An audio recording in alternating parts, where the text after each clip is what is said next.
Good evening. The City of Southfield regular meeting conducted as committee of the whole has now come to order. Mr. Clerk, if you can please do a roll call.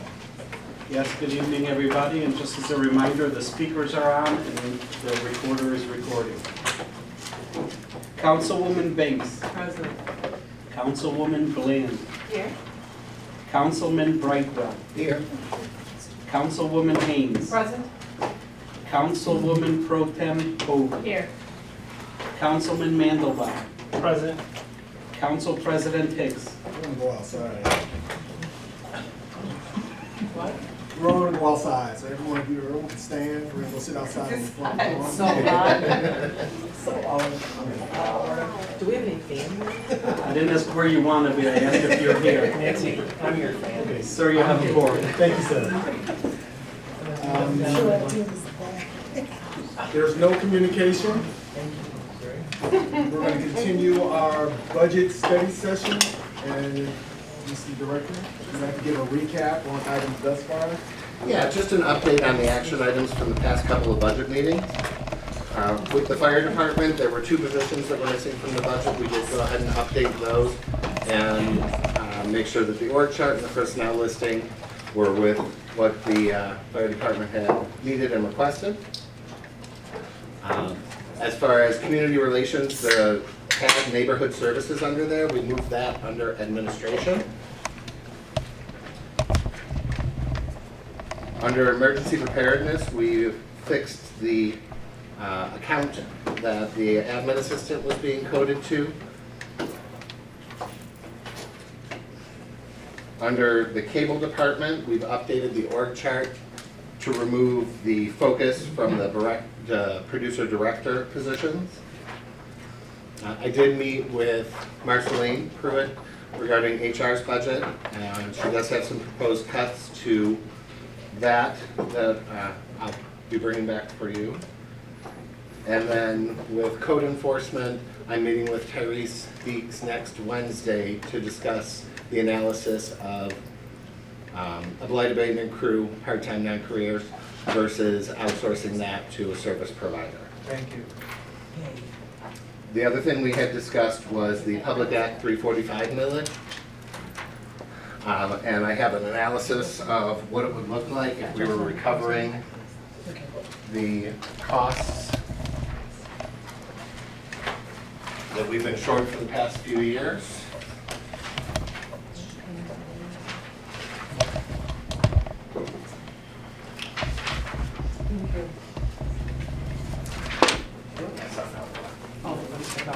No, that's all me. I've been very fun. Much better with numbers than paper. Thank you.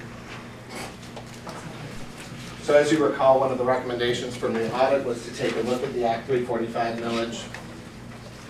As we have fallen short by a cumulative $18.5 million over the past 3 years. The budget that's being proposed is based on the actuarial funding. That's that column that's boxed in there. So our police and fire pension millage is increasing from 5.47 to 6.54. And then the following columns were what the millage would look like if we were to recover increments of $3 million. And the very last column is if we were to recover the full 18.5 million in 1 year, what that would look like. Obviously that's unreasonable, but it gives you an idea of what we're looking at. Do you have a recommendation? So for the FY27 year, I am recommending the actuarial funding, but I do think we need to keep an eye on this going forward. If we again have a shortfall in FY27, then we will need to look at increasing this going forward. Yes, ma'am? But you will have a shortfall, Not necessarily. okay? So that actuarial funding is an adjusted actuarial funding. Okay. That should take into account the amounts that have been underestimated in the past Okay, for the current year portion. okay, I'm really hoping that we're able to cover the current year with this. okay. Austin, what is our, No, go on. what is our percentage of current funding of the system? So Yeah, I don't have, do you have that with you? So this actually covers both the pension and the retiree health care.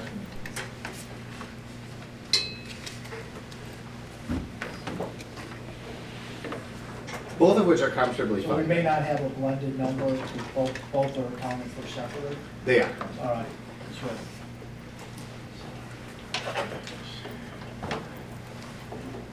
So why wouldn't you recommend a small increase for this year? So, I am actually, that's why the millage is increasing by almost a full mill for the police and fire pension levy. So it's that very first highlighted blue. Our current year is 5.47. The proposed is 6.54, so it's actually slightly more than the Oh, mill. so it is, okay. Yes. I'm sorry, I thought you said no, it was not. No, I didn't try and build in any recovery of past costs. Okay. And I believe we said when we reviewed the fire department that if we could get the police department to reduce their overtime, that would also help and assist. Of course, anytime we can reduce overtime for those two departments because it is pensionable, it does greatly impact us. Thank you. Any other questions? Any other items? Nope, that's all I had. Was there anything, any action item that I did not cover? Just, I have two. You mentioned that neighborhood services moved under administration. Does Correct. that, were that two positions or was that one? That is one position. That was, which one? That was the outreach caseworker. Rhonda's old position? Correct. So the front desk operator is under? Is still under community relations. Okay. And then, do we know what happened with did the fire chief meet with Lathrop Village yet? I don't know. He and I did have discussions on costs and looking at the cost to Southfield versus Lathrop Village, but I don't think he's actually met with them yet. Okay. Thank you. Okay, continuing our review of the budget, starting off with the police.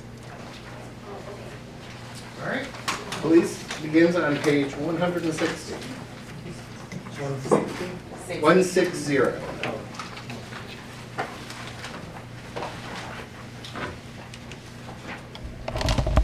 Estimated revenues of just under 880,000. Total expenditures just over 36 million, with 165.75 per employees.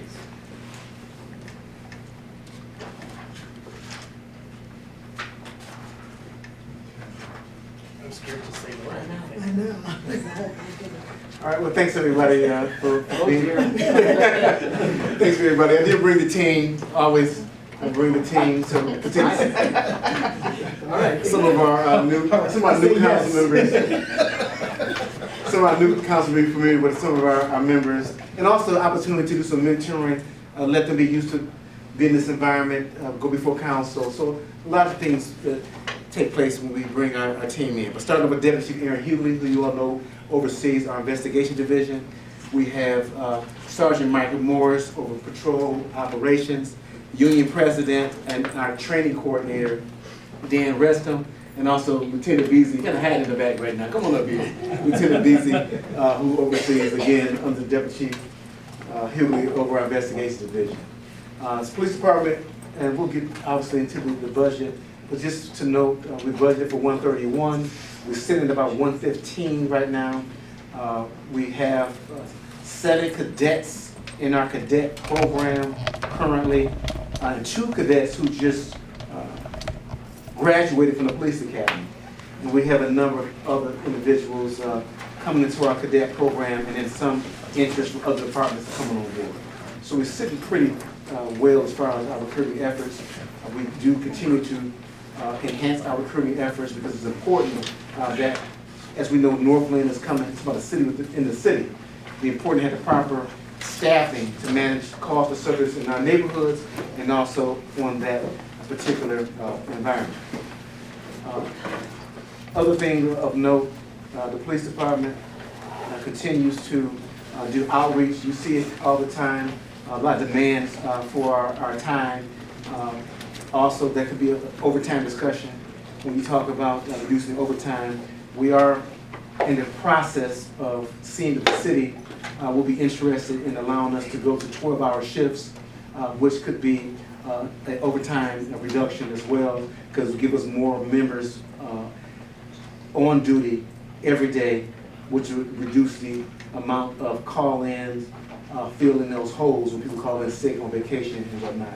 But again, that's in progress, and then once the city sees what the cost would be versus what we're at now, this decision that the city will make. But that is one opportunity that we will exercise for reduction over time as well. We do have our communications director here as well. I'm not sure if all of the new council met Director Matt Ramos, communication, who's been very instrumental. He's came from within the organization as a supervisor, and then when Meredith, who was the former director, retired, he did step up into that role. What I'll tell you, he kind of been very creative, of bringing different ways to help manage very short staff dispatch center. Obviously, you know, staffing dispatch across the country is not easy. A lot of demands, and people have a hard time sitting in that room. He too has recruiting efforts that have been successful, and also Southfield police officers have been assisting during our dispatch crisis on overtime, which has obviously been budgeted, but on overtime to make sure that the dispatchers who are there are properly supported through days off, and some of the stresses that come with dispatching as well. So I just want to give you just an overview of the department, both the patrol investigations and certainly our communications division. Thank you, Chief. On behalf of all of us, I don't think we can say it enough. We appreciate your leadership. We appreciate your team and all that you all do proactively to keep our city safe. For those who have not been here, what we're going to do at this point is we're just going to go around the table and allow council members, mayor, et cetera, to ask questions accordingly. And then before we get started, just one more introduction. Again, for some of our members who may not have met, Karen Alley.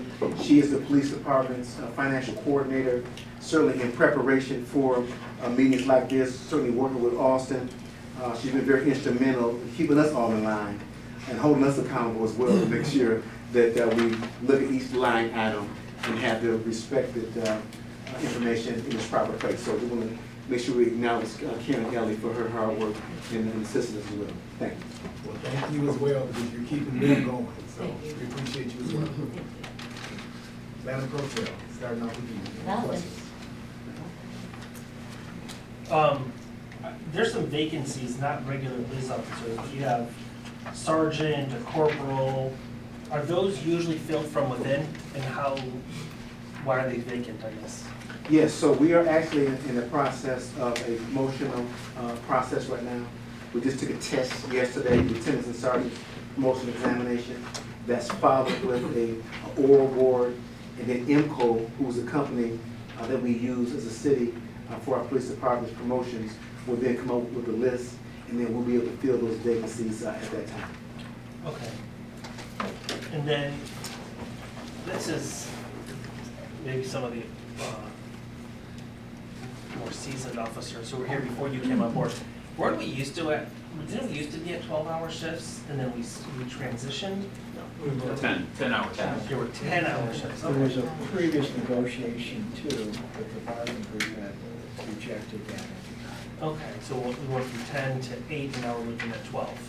Right, so currently we are 8-8-10. So midnights is a 10-hour staff shift. But like I said, with the proposal will be a straight 12-hour for patrol only, not the entire police department, patrol only, again, for calls for service, the proper response and staff. Okay.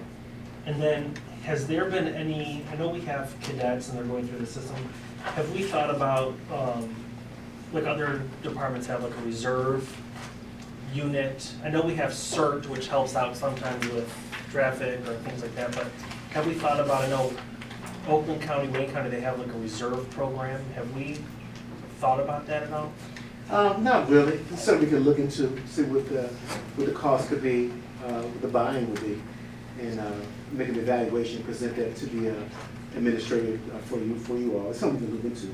Okay, just, extra help when, when there's big events, or I don't know, just a thought. Yeah, we can definitely look into it, see what, do a cost analysis, and then if it makes sense to the city and the police department, certainly push out interests and applications and see who we sign up for. Okay. Nothing else? Thank you, sir. Councilwoman? Years ago, many years ago, you had an Explorers program for young people. Is that something that you would reconsider? I know my daughter was a part of it. Right. So, managing the youth comes with a lot of liabilities. Right. And when I arrived here, I did look into that, and then when I looked at I just call it a disaster that happened between kids that put the city in a compromising position. Right. And so I kind of stepped away from that as well because of liability and then the proper supervision of a program like that. And at least at that time when I was looking to, we didn't necessarily have the staffing for proper supervision. So that was something I would still be cautious with our youth and try to manage the youth through what we do with the schools. Okay. But just, again, certainly it's an idea that the council wants to look into, we'll do it. But I would have some caution with the liability associated with the youth. And I do understand that, and I thought about that too. I just was thinking maybe if not that, some type of program to introduce the youth to police in the leadership forum, also the positive side, and perhaps maybe one or two may want to join the force as a result of that, it's a thought, some type of program, but, it's not a top priority, but I just think maybe we can look at something later down the line. Yeah, I'm glad you brought that up. We have had some thoughts, Director Ramos, we were talking, actually looking to move forward with it, provided the schools are, an agreement. Right. But a program where dispatchers are introduced to our schools with a program similar to what the fire department had. So our minds are moving to evolve, and that is something we'll definitely look into. Okay. And you just recently had a successful cold case program, and with that, not program, cold case, So, Councilwoman. What budget line item is that? let me finish my sentence and then we'll get to that. What I'm asking you, has that been included in the budget, or is that something that you put to be in this budget now for next year? Because I know he worked on that case already, and I don't know if it was just all overtime, but I know you mentioned something about you would like to have that. Is that something that you have included in here, or?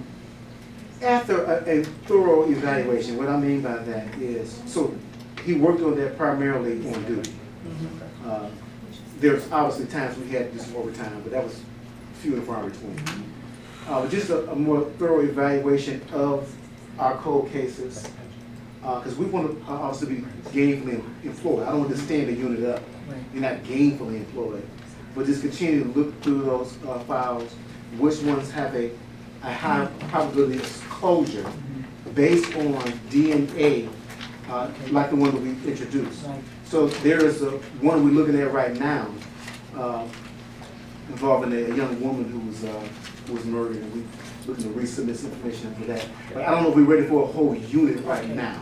Okay, that's what I was wondering. But that's something that, again, with the deputy chief and lieutenant, we'll continue to look through the case files, and if it meets our criteria for gainful employment, certainly that's something we'll look at for a unit. So they're currently employed, just doing it on the job now, but not a separate unit for the Correct. Okay, that's what I wanted to know. Yes, ma'am. All right, thank you. I support you. I'm all done. Thank you for everything you all do. Councilwoman Blaine? No, mine were answered via email, thank you, Chief. Yes, ma'am. Councilwoman Bay? Thank you. Chief, I noticed that the pet license fee, which I'm assuming is the dog licenses, they're down. And I guess the question is why? Do we, send out notices when maybe their license has expired, or, it just seems like it's continuously declining, and I know we have a lot of dogs in the city. I was just going to say, I know we have 1-year and 3-year licenses, so I know it can be cyclical. So would it be a steady stream coming in every year? I'm not completely familiar with it other than that, but I'd be happy to find out more and get back to you if you need more detail. And we had the record supervisor do a comparison to other life-size cities for the fee schedule. And it was within range. Certainly, I think we still was a little bit under. But certainly we're gonna have to look into maybe bumping it up a little bit more. Well, and I'm not talking about the money that we're collecting. I'm talking about, are people actually registering their animals? So yes, we have a was it the last, was it 3,000? What's the last number we had? Yeah. It's going down. Yeah, it just went down, yeah. So I think we had a plan. We were talking to the administrator about this, maybe getting some help from, from our code enforcement as they're out and about, obviously looking and listening for dogs when not, and then encouraging folks to register. So that is the plan we're working on with the administrator to get those numbers up. And just another suggestion is when it expires, if they don't come back to renew it, I think there used to be a database. Yeah, but she does send out a letter. Okay. But I think the plan with the administrator, we wanted to get more people, as people move into our city, they may not be aware, get more people to register. That is something we're working on. Okay, thank you. And then you heard Austin with reference to the overtime. Yes. And I know we've been discussing this also in finance. Do you, outside of the 12-hour shifts, do you have any other thoughts or suggestion on how we can reduce this large line item? Because it's hard to go back to the voters every single year and ask for more money, but. Right. And I think one, and it's be multiple things to consider. Certainly, we kind of got away from the big main event we do every year. From a police department standpoint, that did cost a lot of money to properly secure that. Yes. So you'll see a reduction in that.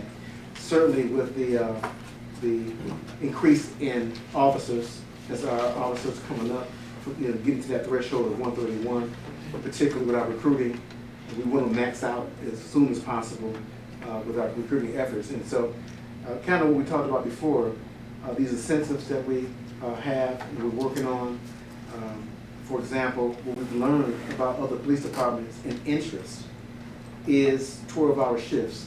We've learned that a lot of the younger officers who, and as you know, our department now is about 70%, 5 years and under, who prefer 12-hour shifts. So that's a great incentive to bring people on. Certainly the council did approve with the administrative the opportunity for us to have signing bonuses, and then also the tuition reimbursement, which would help us as well with recruiting, to get our numbers to that 131 threshold.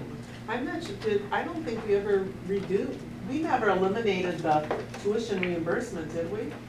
Yes. No, we did? It was eliminated, yes. And so recent talks have brought it back. And I think Austin, you wanted to chime in on that? So we have two different tuition reimbursement programs. One for current employees, and I think the one you're referring to is the recruiting tool that we use for paying for the academy for police, right? Oh, I'm talking something different, I'm sorry. Yep. Okay. So that one is the one that we've recently brought back. Okay. And another thing that we do, we try to, there's a lot of demands on this police department's time in our community. With all the houses of worships, we get a lot of calls about the events, staffing, visible presence, particularly if something happens nationally or locally, that draws more officers. As we, again, look to manage our neighborhoods. A lot of block parties, summertime is here. We get a lot of demands for our officers to be at all these different events. So some of the events, we try to staff by on-duty personnel. When we do that, we have to let them know that we can't guarantee an officer will be there the whole time because our responsibility is cost of service, but we'll be there. So we try to manage it the best we can to still satisfy our community needs and also managing a responsible overtime budget. And then, as you know, oftentimes we'll get a lot of call-outs particularly when the weather increases, more incidents than they occur. Detectives are recalled in to respond to critical incidents that occur off hours. And so again, we're constantly looking at every aspect of our budget and responsible overtime usage. But as you know, as a police department, a very popular police department, there is a lot of demands for our attendance and presence at a lot of events, and particularly hours of worship. Karen, you want to add something? Yes, please. We also have an overtime reimbursement line I saw in that. the revenue, so Yeah. it helps to offset some of that. I'm not saying it takes care of the entire Right. overtime budget, but it does help to offset some of that. And I think Austin, And revenue is behind a couple months usually, so that might not be a true amount of what has come in yet, because we're billing people and we have to wait for them to pay us back.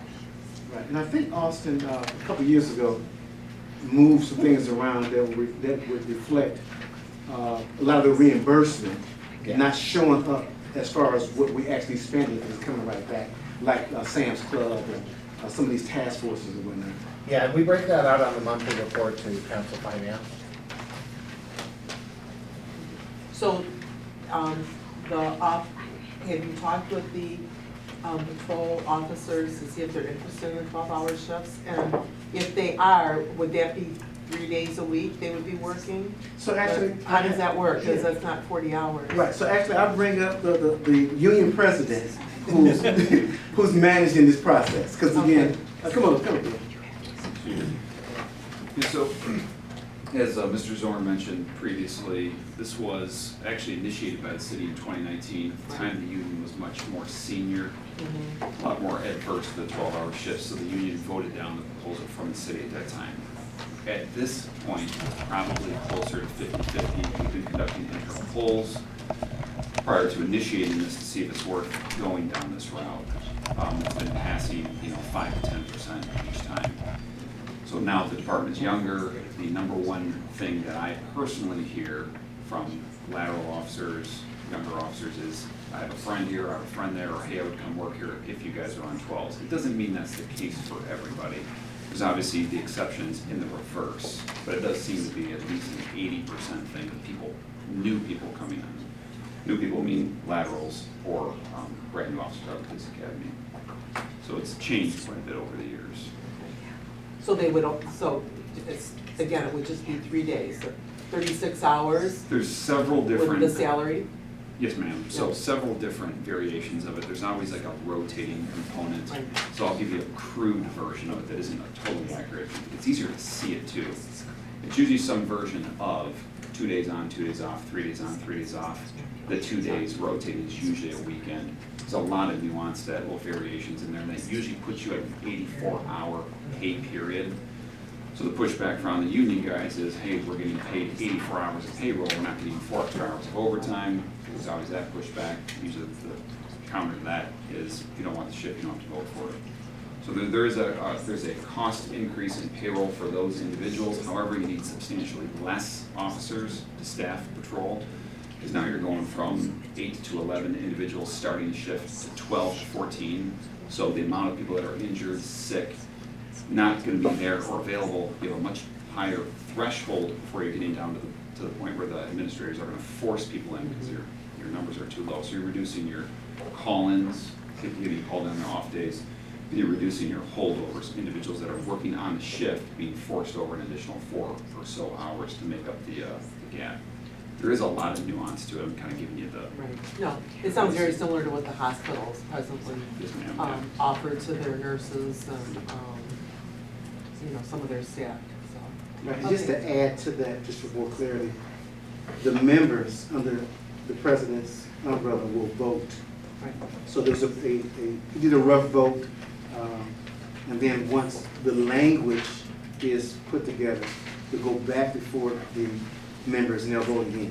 Okay. So it is a high probability based on what we're looking at, the numbers that will pass. And then should the city decide to allow us to move forward, we'll do it. One thing I want to mention to the city is that with this 12-hour shift, either the city administration or the members can come out of it at any time if it's not fitting our needs. So we may say, dog, we calculated this, somewhere something went wrong. And this ain't what we thought it was. You know, as a city or administration, we can come out of it. Same thing with the officers. You know what? I thought I would get more rest, but that third day of working kills me. As a city, as a union, we want to come out of it. So just so you know, at any time, we can all part ways and go back to the normal schedule. Thank you. Appreciate it. Mr. Mayor? Good evening, ladies and gentlemen of the department. You're budgeted for 17 people in dispatch. How many do you actually have?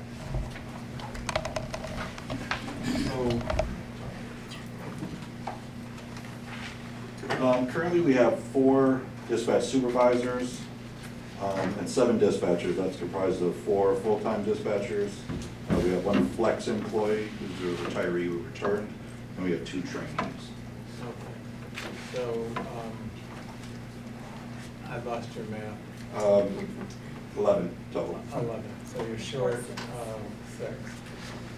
9. I've- We're budgeted for 20, I think, Uh, total, the with budget supervisors here and says 17. dispatchers.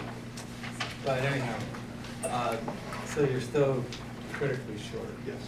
I brought this up before, because a couple of residents had said to me they'd like to work dispatch, but they want to do it on a part-time, like maybe 20 hours a week rather than 40 or whatever.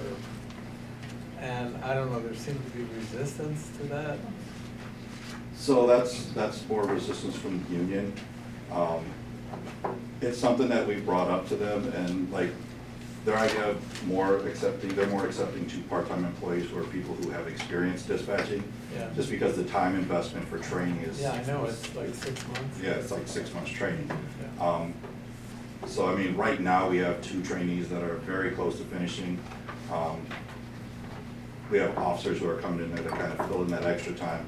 So I mean, as far as part-time employees, once we get these 2 trainees off, as long as they're completing this, they're kind of on track to finish, that should alleviate a lot of the overtime, probably pull some of the officers out of there also, so it won't be as much overtime.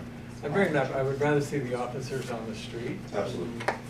But dispatch obviously is a very important function, so, and you have to have people that know what they're doing, so. Right, and I'm glad you brought that, because we are monitoring that. Yeah, This is not permanent. yeah. Once the staffing level comes to the right level, we'll back out those overtime opportunities. And the reason, and I have, you know, I only have praise for the Southfield Police Department, but we also, it's sort of chronic, and I know you all hear about speeding in the neighborhoods and all of that, and I mean, I pass those on to regularly, so I'd rather see officers, and the number of tickets we were writing in the 40s, and that number, we haven't seen that in a long time. And that's another thing with the 12-hour shifts.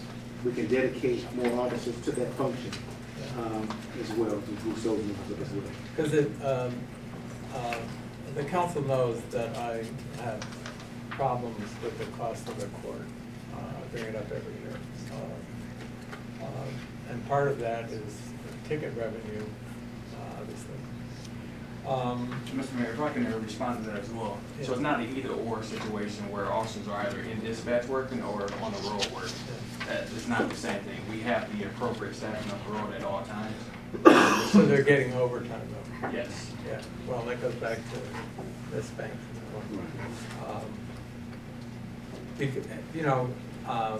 We just got done talking about pensions, and overtime is pensionable. So, anyhow, next thing, I wanted to get clear on the crossing guards. Is that a police department fully funded, or is that school and police department? So right now, right, it's the police department. Crossing guard? Yes. So that is something that that's come up recently as well, because we got another request from the schools to add another 1 or 2. So we crunched some numbers, so we can present it to the administrator for review, but it is a police function. All right. I understand the need for crossing guards. I never want a kid to get hurt, but, also, I wanted to know, what is your projection on retirements in 26, 27? I think Dan might have those numbers for you. You're, sorry if I'm giving you too much of a history. The mass retirements that you've been observing for about 4 to 6 years Yeah. from the individuals that were hired en masse in the late 90s to early 2000s, that is about 95% done. You are now going to be looking at, instead of 8 to 12 officers that have to leave in the drop program, in addition, there's ones that just randomly leave. You're now looking at the end of the year, one that, I'm talking about the ones that have to leave. There's always going to be extras. There's only one by the end of the year. Next year is 1 or 2, then there's none for 4 years, and then there's like 1. So this is ending, staffing is still low, so, but the outgoing bias isn't so aggressive. You know, I know you're working hard to recruit, and then you have, it's kind of like a leaking pail or something. As soon as you put more in, so. And this will stabilize, because in the past, we Yeah. hire, and then they leave them right back at the door retiring. So this will stabilize us with 1 here, 1 there, and then 4 years with no planned exodus. So good horizon for us. Yeah, well, I'm glad to hear that. And then the Detective Bureau, I know when something happens, you have to call people in. So I assume you've got on the detective staff, you've got somebody every day of the week, right? Correct, yes. We staff Monday through Friday. Matter of fact, the good deputy chief, he oversees, So certainly, what you're referring to, Mr. Mayor, is after hours. So if we get an after hour incident after 3 o'clock, after 4 o'clock, or on the weekend, and patrol deems it necessary by way of communication with my lieutenant, we make a determination if we send an officer in to do that, start that investigation right then and there. So we have somebody that's on call, 2 detectives on call each week, where they get a 1 hour compensation time for that availability, making certain that they're not too far away from the city to respond. And then if they get called in, then they actually get paid the overtime hours for the amount of time that they're in. So, Debbie, is it, mostly your detective staff is Monday through Friday then? Is that it? Yes. Yes. Okay. Have you thought about rotating them? 1 week you're off Monday and Tuesday, the next week Tuesday and Wednesday, that kind of thing, so that you have people assigned on a weekend? and the Wood has a lot of union things come up at that point. Okay, I'm just asking, because Yeah. once upon a time, I was in industrial security, I don't know if you all knew that. And I worked for the Chrysler Corporation, and 1 week I'd have Monday and Tuesday off, the next week Tuesday and Wednesday, Right. And if I may add to that as well, once upon a time, we had an afternoon shift in the investigations division to cover some of that after-hour time. But again, it's related to staffing. At that time, we had 160 officers, so that's kind of shortened as well. And then as it relates to the weekend, we have to have a supervisor supervising as well, so we would have to consider that rotation. So there's a number of things that go into that. I'm just, again, I'm thinking of overtime. Right, understood. All right, those are all my questions. Thank you for your answer. So, Hey, Chief, several years ago, the Finance Committee, we instituted a compensation study, and we got new salaries for everybody in the city, and also for the police department and the fire and everybody. And I use your comments to me as a driver to make sure we got that done, because you were having difficulty recruiting. So we got it passed, and I know there was an uptick in new staffing. new individuals from other departments. So is that steady, or has it leveled off, or is that new compensation still serving a good purpose? Yeah, it still serves a good purpose. What happened, other departments also did a similar study. Right, I remember. And we just use Detroit, for example, increased their pay, and some of our surrounding cities increased their pay. So a lot of officers chose to stay put versus taking advantage of those opportunities. So we still get some that come in, as we got a couple in the pipeline as we speak. Some don't get in as it relates to not get through our background. We will actually have a lot more officers on board, but between background, because very careful comes on board, and then even our cadet program and our FTO program, we do have a high expectation of performance. And so there are enough people who will wash out of our programs, mainly because of safety concerns. So we do real good evaluations, and then some who behavior, and I'll leave it like that, the number of whose behavior was not conducive to our agency, we had to part ways with them. So again, we're going to continue to recruit. Yes, the increase in salary, the incentives are working. And as we talked about before, now that we have a reduction of individuals retiring, no need to fill those holes no more. And we are projected to get to the staffing levels that we expect within the next couple of years. Okay. And I do recall, once we completed our study, numerous other Correct. communities started doing studies, matching out what we were doing. And I recall that there was one or two that were the top of the line. Yeah, a lot of cities jumped on board after Southfield started that. They learned what we were doing here, and so that they wouldn't lose their officers and to retain their officers. And not just the Southfield, the other agencies who had increased their pay. A lot of them came up to meet that threshold. Okay. Yeah. And just two other questions. Now, with respect to individuals coming from other departments, which I understood was supposedly ideal at that time, you could get someone who's kind of ready once they got used to it. Are we still, are we getting more individuals from other departments, or are we just getting fresh individuals who are new to police? Our main streamline for officers is our cadet program. That's our primary streamline. Yes, we still get officers from other departments. But as I mentioned before, we got 7 cadets in our program right now. 8 will be joining within the next week or so. 2 just graduated from the academy, and then a host of others in background right now, particularly our cadet program. So both, is recruited from both, but our heavy streamline is our cadet program. Okay. And this goes back pretty much when I first kind of got on council. I talked to Chief Thomas back then, and I was talking to him about, and this is a budget issue. What line item I don't know what line item is, but this item. This item deals with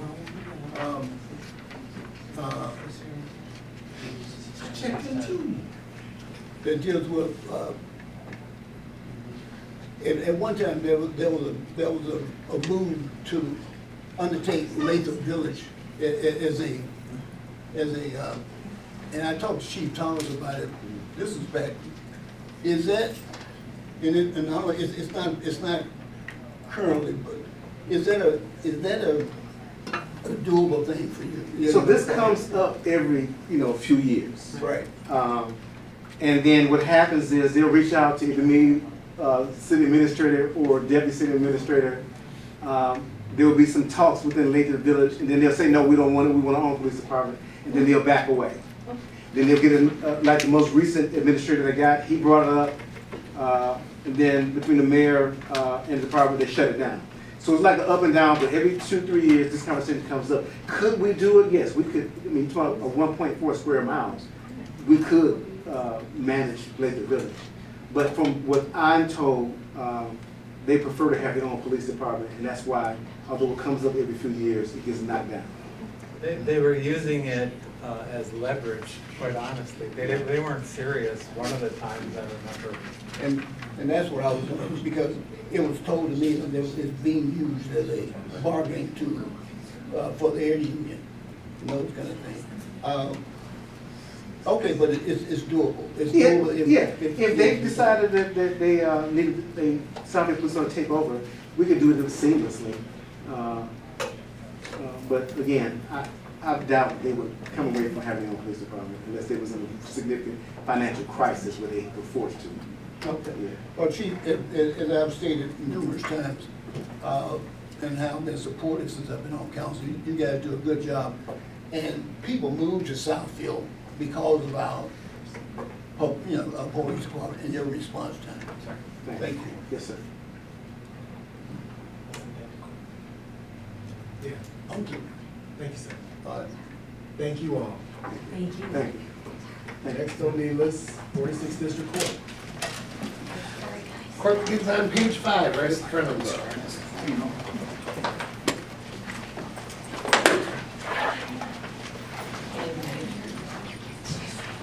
Estimated revenue, just over 2.3 million.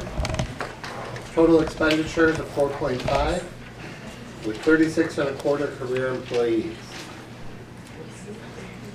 And it looks like we have Chief Judge Johnson here, retired administrator in Ishalai.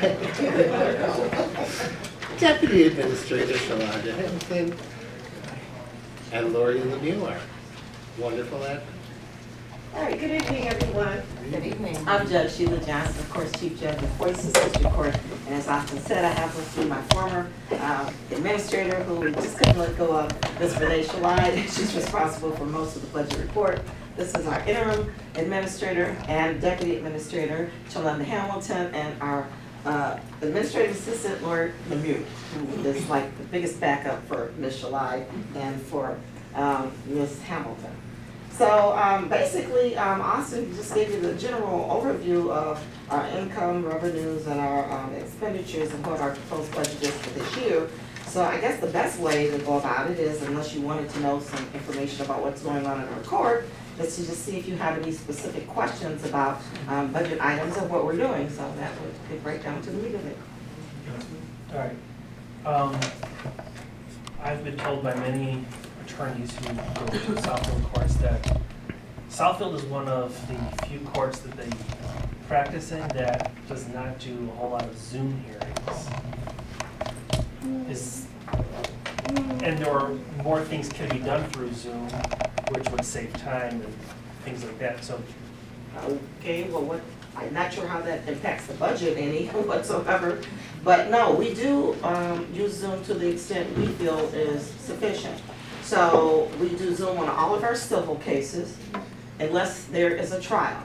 You don't even live unless you go to court and understand the technological problems with Zoom. You can't hear people, people don't know how to use it, you can't really assess the credibility of witnesses, so you cannot use it for everything. But when we have motion hearings, we use it. Lawyers are readily can respond. Matter of fact, they don't even have to ask. We schedule those things on Zoom. As far as criminal cases, no. We do use Zoom for our preliminary hearings, preliminary examination conferences. So that's the date when lawyers come in and they make a decision, do they want to hold a preliminary examination or not? We do those on Zoom. We stop bringing the prisoners over from the jail, so the lawyers can appear on Zoom, the prisoner can appear on Zoom. If they need a hearing date for a preliminary exam, they do have to come in person. There's no way you can hold a preliminary examination. Most lawyers do not even want to hold that on Zoom because there's somewhat, even though not at a preliminary exam, there's generally a right to confrontation at a trial.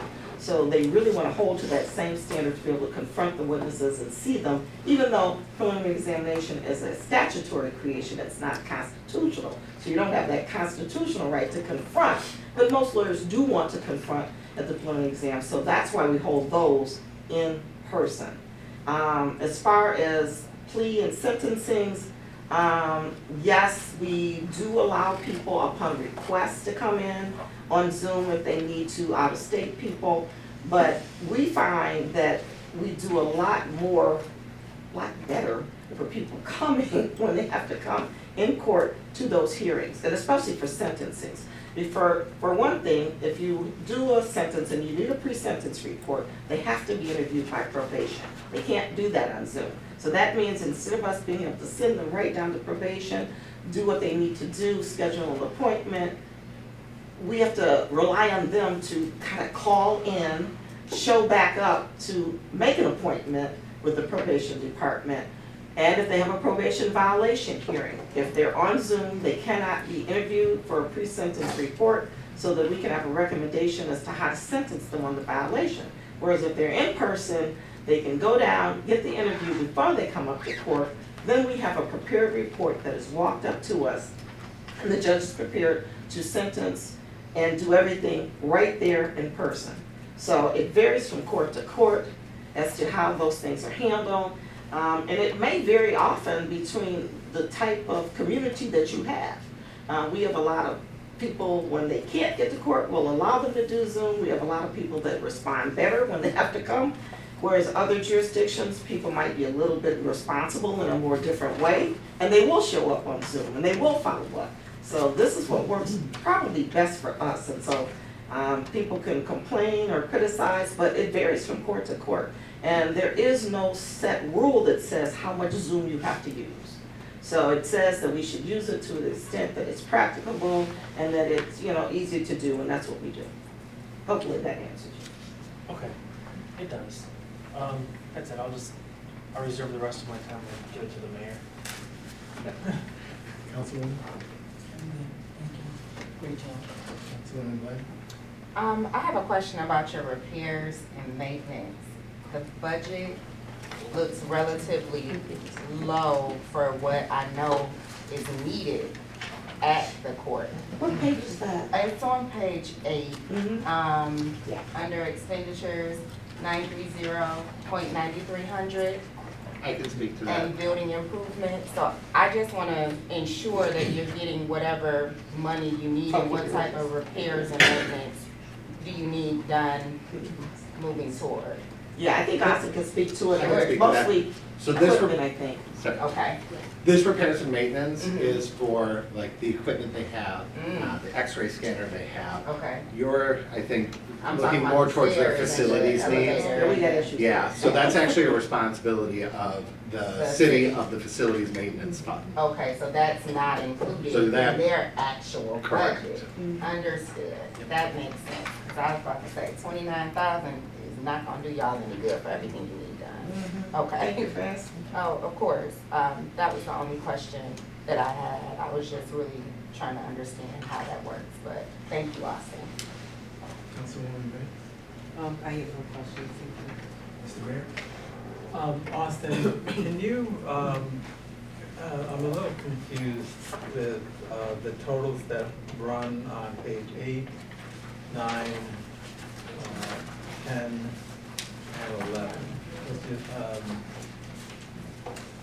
There, again, it's historic budget comparison by budget year. So I'm having a little trouble on the, what is the bottom line? So the bottom line for the court as a total, if you go back to page 5. Yeah, those are broken down by department. Yeah, divisions within the Divisions of the court. court. Okay. But if you look at Oh, page like 5, the- that's budgeted use of general fund Probation. revenue, 2.258. And how much money are we getting from the state to run the court? So the state would be on page 8, and Renee, can I ask you to delineate which of these? I'm sorry, Austin, are you looking at, the grants and reimbursements? Yes. So, Mr. Mayor, so judicial salaries are completely paid by the state. Right. And in addition, there are some reimbursements and some grants that are paid by the state, but the state does not give like a set dollar amount for the operations of the court. So, for example, the first item listed on page 8, the drunk driving case flow fund. the city gets reimbursed a portion, we try to budget what that is based on how many drunk driving cases we had. And then the state has a formula, based on how many cases we did process, they send us a reimbursement. It's similar with the drug case funds. And then some of those other revenues, it's actually revenue that goes out to the state, not coming in from the state. We do also get reimbursed for jury fees, and then all of the indigent defense, with the exception of the local share, is paid by the state of Michigan. How, Judge, you've been known for your, your efforts, which are much appreciated, on domestic violence. Mm-hmm. So, how are you doing on, because again, it's like almost daily family trouble, or, despite our efforts. So you're still doing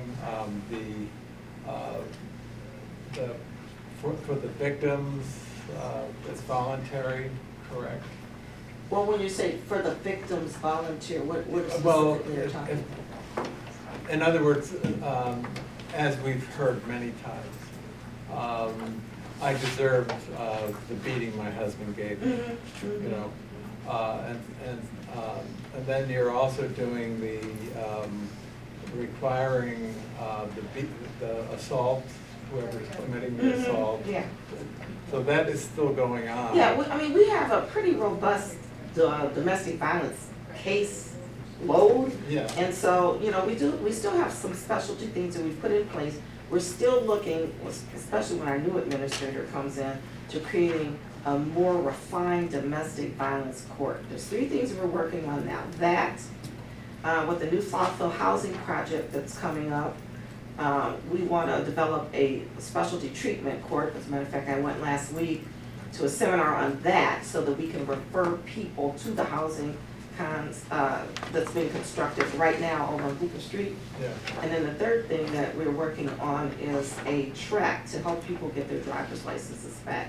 A fast track where the court kind of tracks the folks, make sure they're on track to getting a driver's license. So for our domestic violence that you're asking about, we have a special track where if the police go out on the run, they do a questionnaire.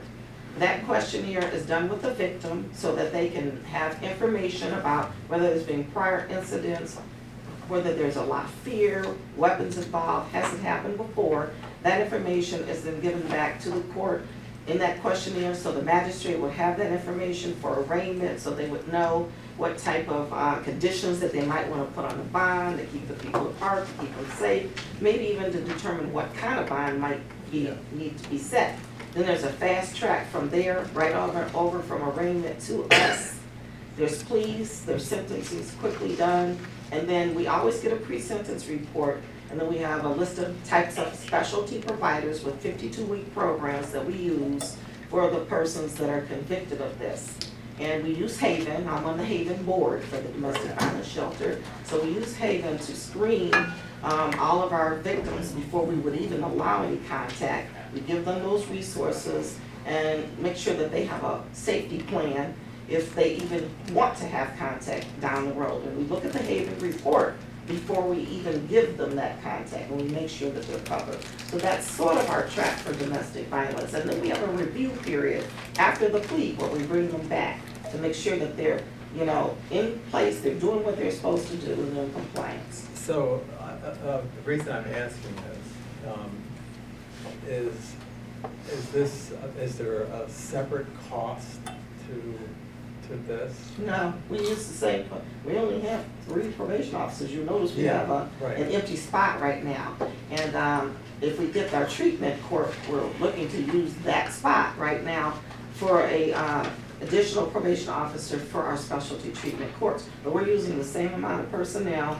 We just have one person that's designated that pretty much does most of the domestic violence type caseload. Well, every year you give us the statistics. Mm-hmm. And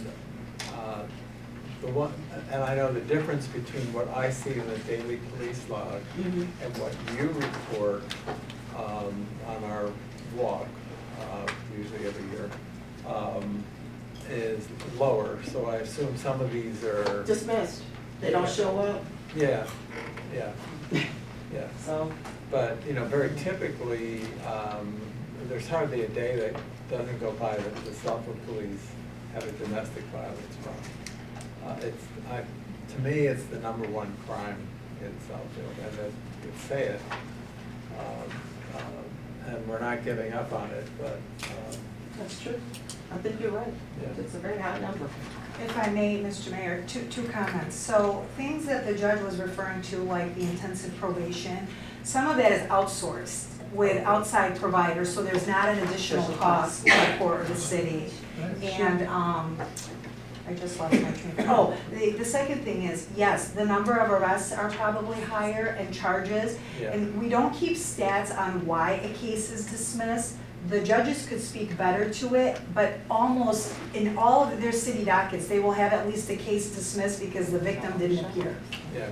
or the victim is not cooperating. So that is the difference between what you're seeing and what the court is actually Yeah, and handling. it just perpetuates the problem a lot of times. All right, well, thank you. Councilman? Judge, you have specialty treatment court? No, that's what I was saying, we are in the process, I just went to a conference last week on all of the specialty treatment courts. We're trying to create one. I think ours is gonna be more directed at drunk drivings, although we haven't had as many drunk drivings as we have had in the past. I've got some stats here on that, but we're still hoping, because we do have a number of people that could probably use a fast track. You know, we have all the freeways, so we're getting people from not only our area, but people passing through with very high VACs or repeat offenders. And if we want to refer to the specialty housing, they have to be homeless or imminent threat of homelessness. And then they'll be able to stay in East Hooper Street if they're accepted over there in those apartments as long as they need to.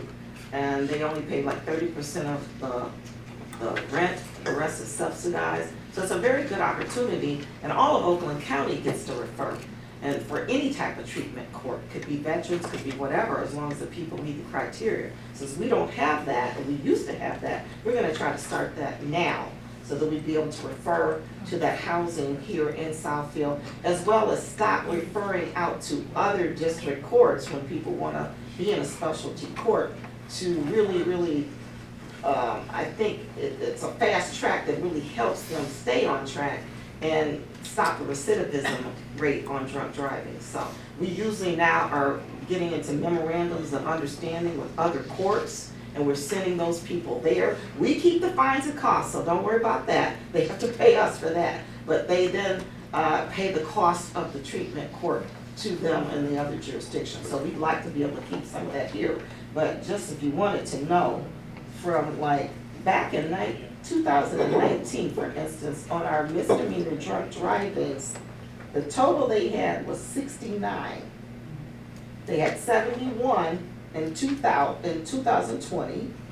In 2021, there were 80. There were 67 in 22.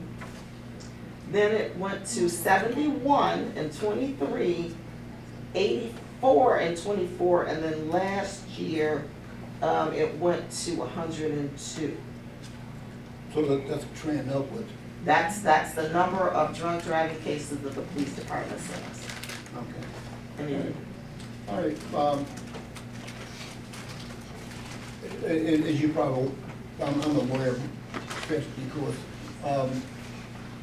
So from a budgetary standpoint, this is probably a bad question. So what would you like to see that you didn't see this year in budgeting? for specialty courts? Well, for your court in it, as a whole, was it specialty, that's what you prefer? Well, yeah, that is the biggest problem. We get so many complaints about the facilities, just from people. You know, half of our, you know, Said the facilities. the facilities, Okay. I mean, you know, we had raining in the building once or twice, we had buckets there. You know, we've had, people that can't get in the building because obviously we got the steps, that's a problem. It's been a problem since I've been up there 23 years, and the steps are getting worse, they're always blocked out, so people can't get in. We got ADA compliance probable issues because the handicap ramps on the other side of the court and it's crumbling over there. And so people have to walk way over there to try to get in. We've got an elevator that's on this last leg and we've got this escalators that don't work, among other things. And we haven't really been upgraded in our building in a number of years. So, you know, that would be the biggest complaint I think most of us would have. Okay, well, thank you very much. I think you guys do a good job with limited. Yeah, we're working with what we got. Yeah. Anybody else want to add anything to that? Did I miss something? Well, you know, I agree with the facility issues. I think we are all, I mean, I was over there the other day and you can hear the escalator, Yes. that would drive me nuts all day, quite honestly. This is the frustration I have with this, and you've heard me before, and it's not personal. The state is not doing what I think it should be doing, and we really need a new court facility. Besides the repairs, there's other things that I think are just not a good situation, like the holding cell. Yeah. Out in the middle of everything. Well, you know what, and MIDC, which is Michigan Defense Mission, they have certain parameters of what a holding cell should be like, and we never met those parameters. Yeah. Because our holding cell is not confidential even, and you're not supposed to be able to have other persons in the other part of the cell. You walk right by it. Consultation with the lawyer. You know, it's right there. At least I did a little bit of design work myself and came up with this idea of blocking off our halls because we've had people take off from the holding cell right out home, right outside the building. So, and that's right past judges' offices where they come in and knock us out or whatever. So at least we've gotten some doors put up and we're waiting for the swipe bob things to get put on so nobody can get down our hallways. But yeah, our facility needs to be totally revamped. It's a security issue. We had someone from the Supreme Court come down and assess the security of our building like a couple of years back. And that was one of the things that they were talking about, that it was just not secure enough for us. But, you know, the building was built at a time where I guess security wasn't at a premium as a concept as it is now. And so we're stuck with it. So unless we did some major remodeling or got a new facility, it is what it is, I guess. I think it needs to be totally redone myself. And how much that would be, I don't know. Yeah, where's the money coming from for that? And to Austin, so our general fund is putting in 2.2 billion. Correct. And what was it last year? Good question. And while you're looking that up, what are we getting from Bingham Farm, Beverly Hills, Franklin?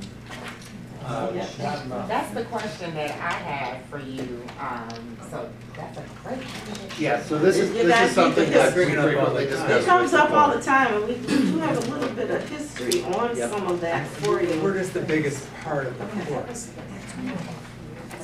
That's all we have, so yeah. So basically, this all comes from, we're a third-class district court pursuant to statute. So the funding unit, which is Southfield, is responsible for maintaining, financing, and operating the court within its political subdivision, and that's per statute as well.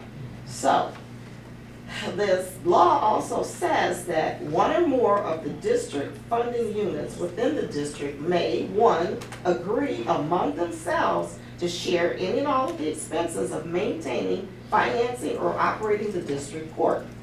To become effective, those agreements must be, two, approved by resolution adopted by the governing body of the respective political subdivisions entering into the agreement, and upon approval, those agreements become effective and binding in accordance with the extent of and for such periods stated in the agreement.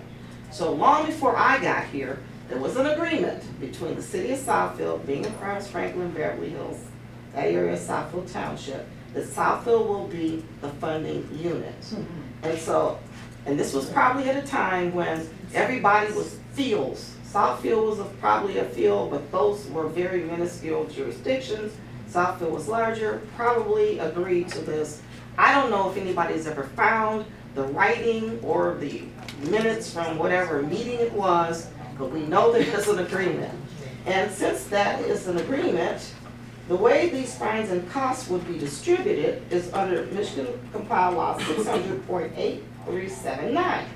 In third-class district courts, there's a 2/3, 1/3 split for distribution of fines unless there is a resolution agreeing to a different distribution. So of everything that they pick up, all their cases, and mind you, they only have like some of them one docket a month, okay? So they don't have as many cases as Southfield would. But you would get 2/3 of that money, and they get 1/3, and that's pursuant to statutes, unless you've otherwise agreed to it. So the question was, well, what are we getting? So that's really the history, and what are we getting? It appears that like for 2025, let's see. Yeah, Southfield got $2,423,572.15. Lathrop Village got. No, I'm sorry, that's 44,000. Yeah, that's a comment in the wrong place. I was gonna say, Lathrop Village got $44,767.43. Beverly Hills got $37,278.67. Bingham Farms, $22,484.27.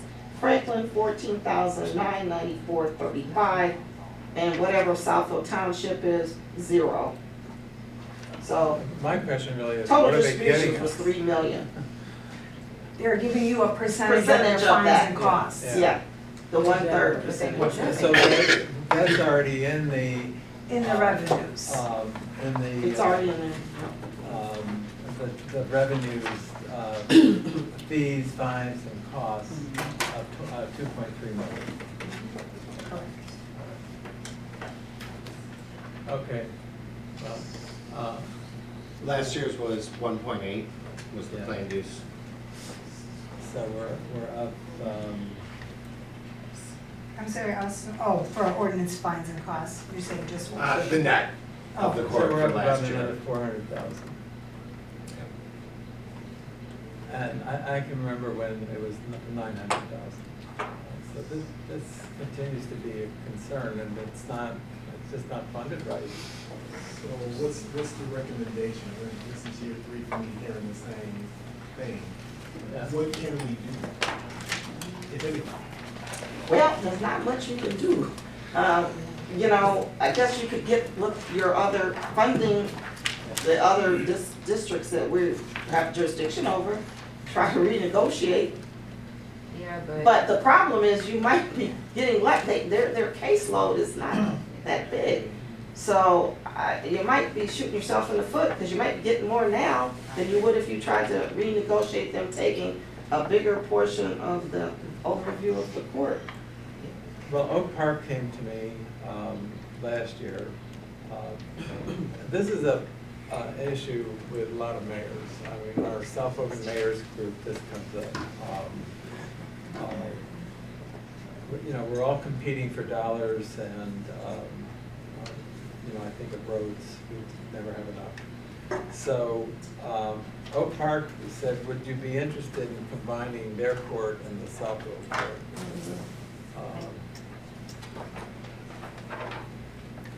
Maybe that's worth exploring. I don't know how you feel about it. No, because I wouldn't think it would be because they don't wanna pay for their court at all. Burden's gonna be on Southfield. They're about to be sued.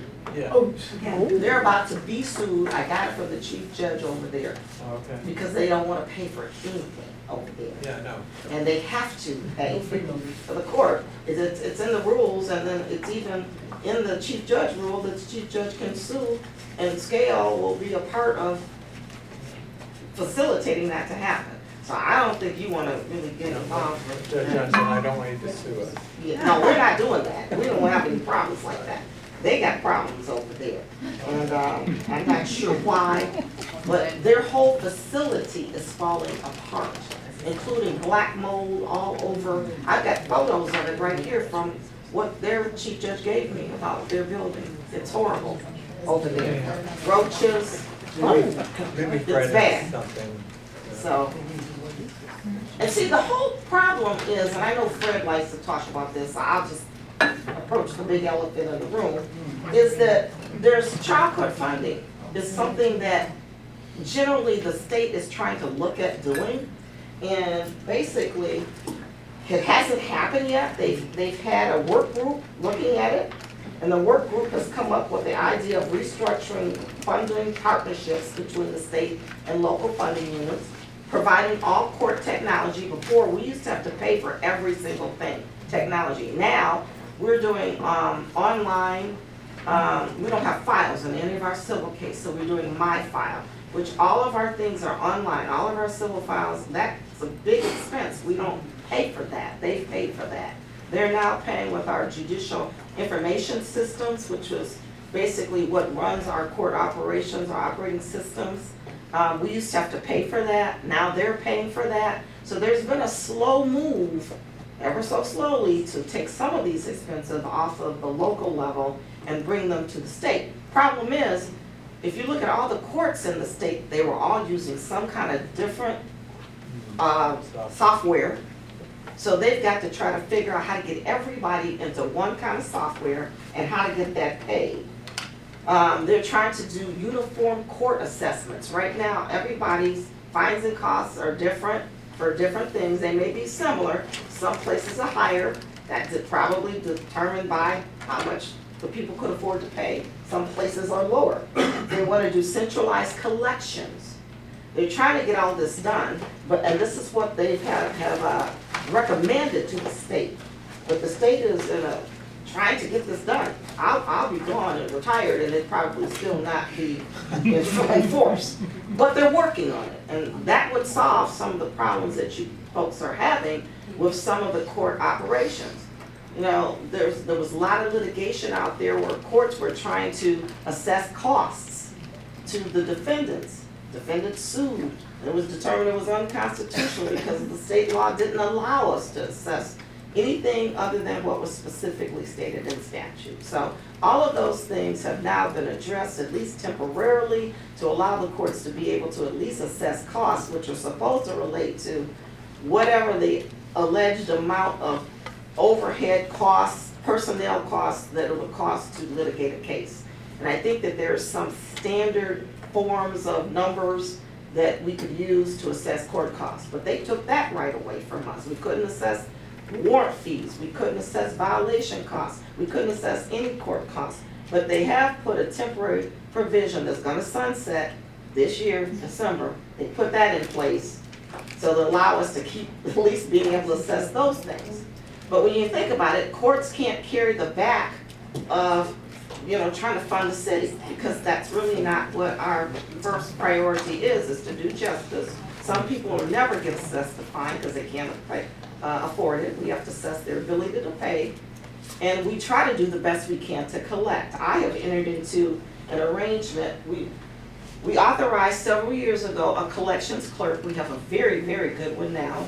Renee can speak to all of the great ideas that she has, but we try to collect old fines and costs ourselves to the largest extent that we can, just to get that money coming back in.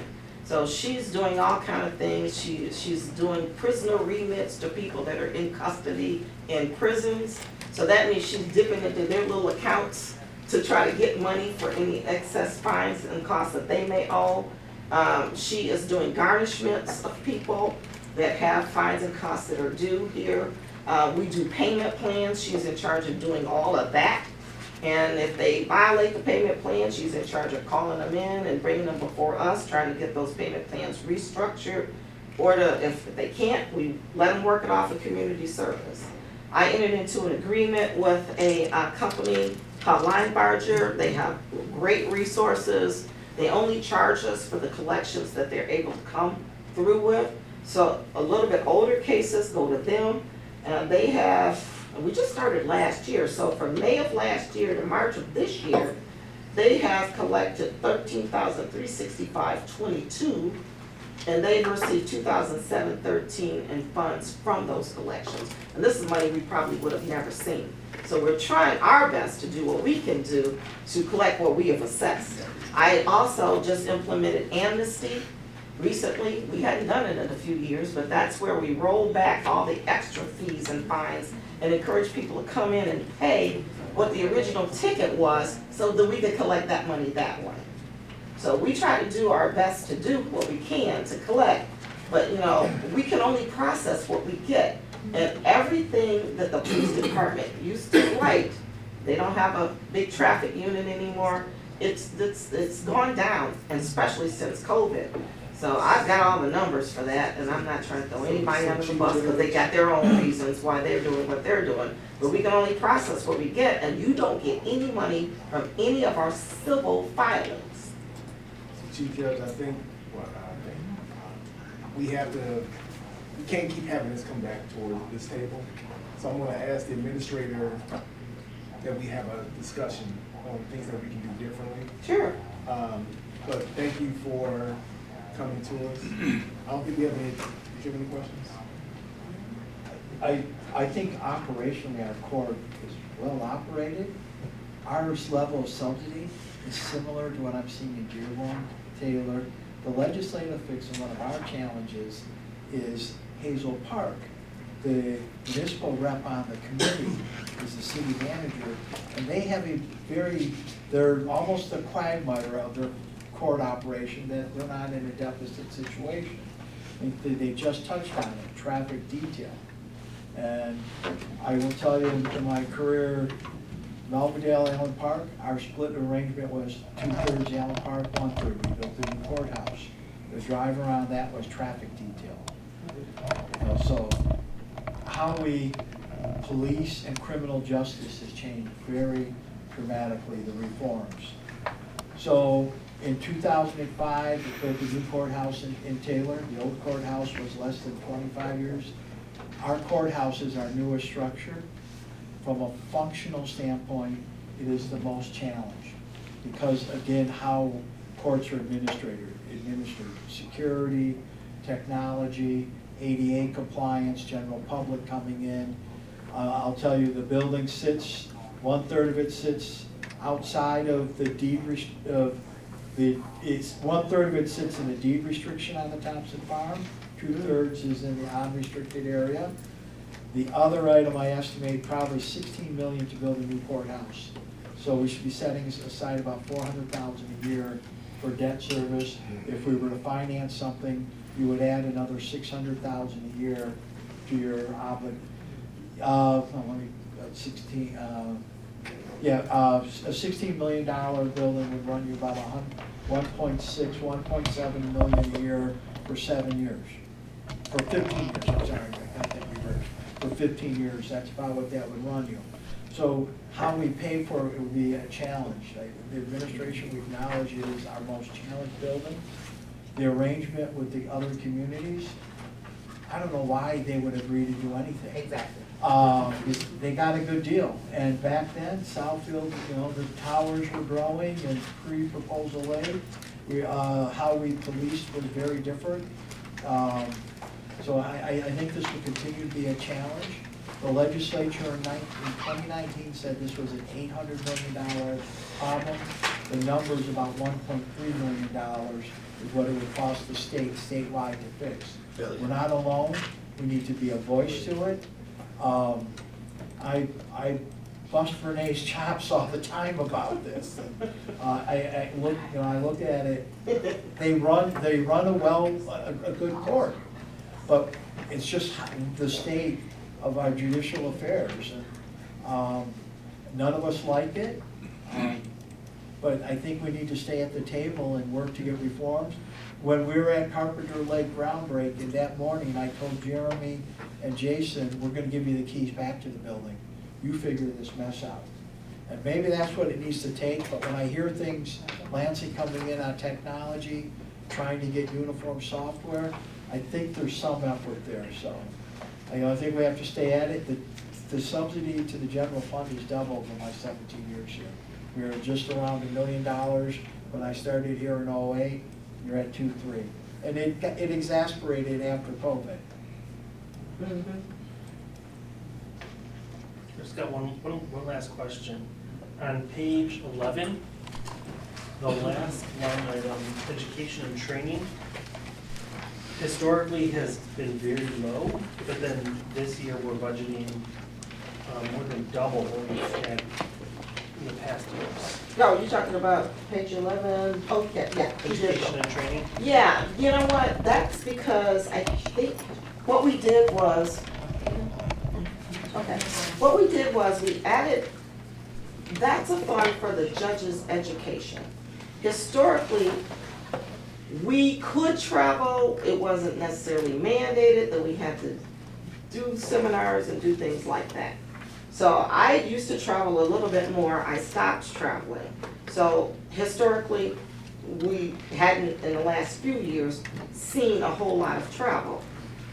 Then, in the last year and a half, the Supreme Court has mandated continuing judicial education. So now we have to go to these things. And so I ended up having to go to a little bit more because I'm in charge of trying to get these programs going. Like last week, I had to go to the treatment court conference in Lansing. So I was in kind of shell shock when I told Renee, I said, now we split 3 ways this particular fund. So we don't know when a conference is gonna come up. We don't know where it's gonna be. We don't know what the particular content will be, and we don't know who's might be able to go. So we each are stuck with our little, I think it was $4,000. I have some stats right here for that. Yeah, here they are, yeah. So I had 4,200, that's what everybody had. I had to go to a convention in Chicago. I didn't even fly, I drove. First time I found some lady that I didn't even know, and we roomed together for the conference. The conference fee was almost $1,000 just for the fee for the conference, but it was a lengthy conference. So I spent more than about half of my budget just on one trip that I needed to go to, that I got continuing educational credits for, and I also was involved as a professional association. I had to go to the district judges conference. Now that's not mandatory, but we get 12 credits for the education that they get. So they hold it where? Mackinac Island, very, very expensive. So between the 2 conferences, I didn't have money, and our fiscal year is from July to July. I didn't have money for last week's drug court conference that I needed to go to so I could get the specialty court off. So I was in the hole almost $1,000 just trying to get to Lincoln. So typically, my budget, I'm overrun. So Renee said she'll increase it. Now, we got one judge, and I'm not sure why. She goes to things, she's entitled reimbursement, she didn't submit. I don't know what she's doing. I can't take her money unless she gives me her money. And so I don't know what she's doing.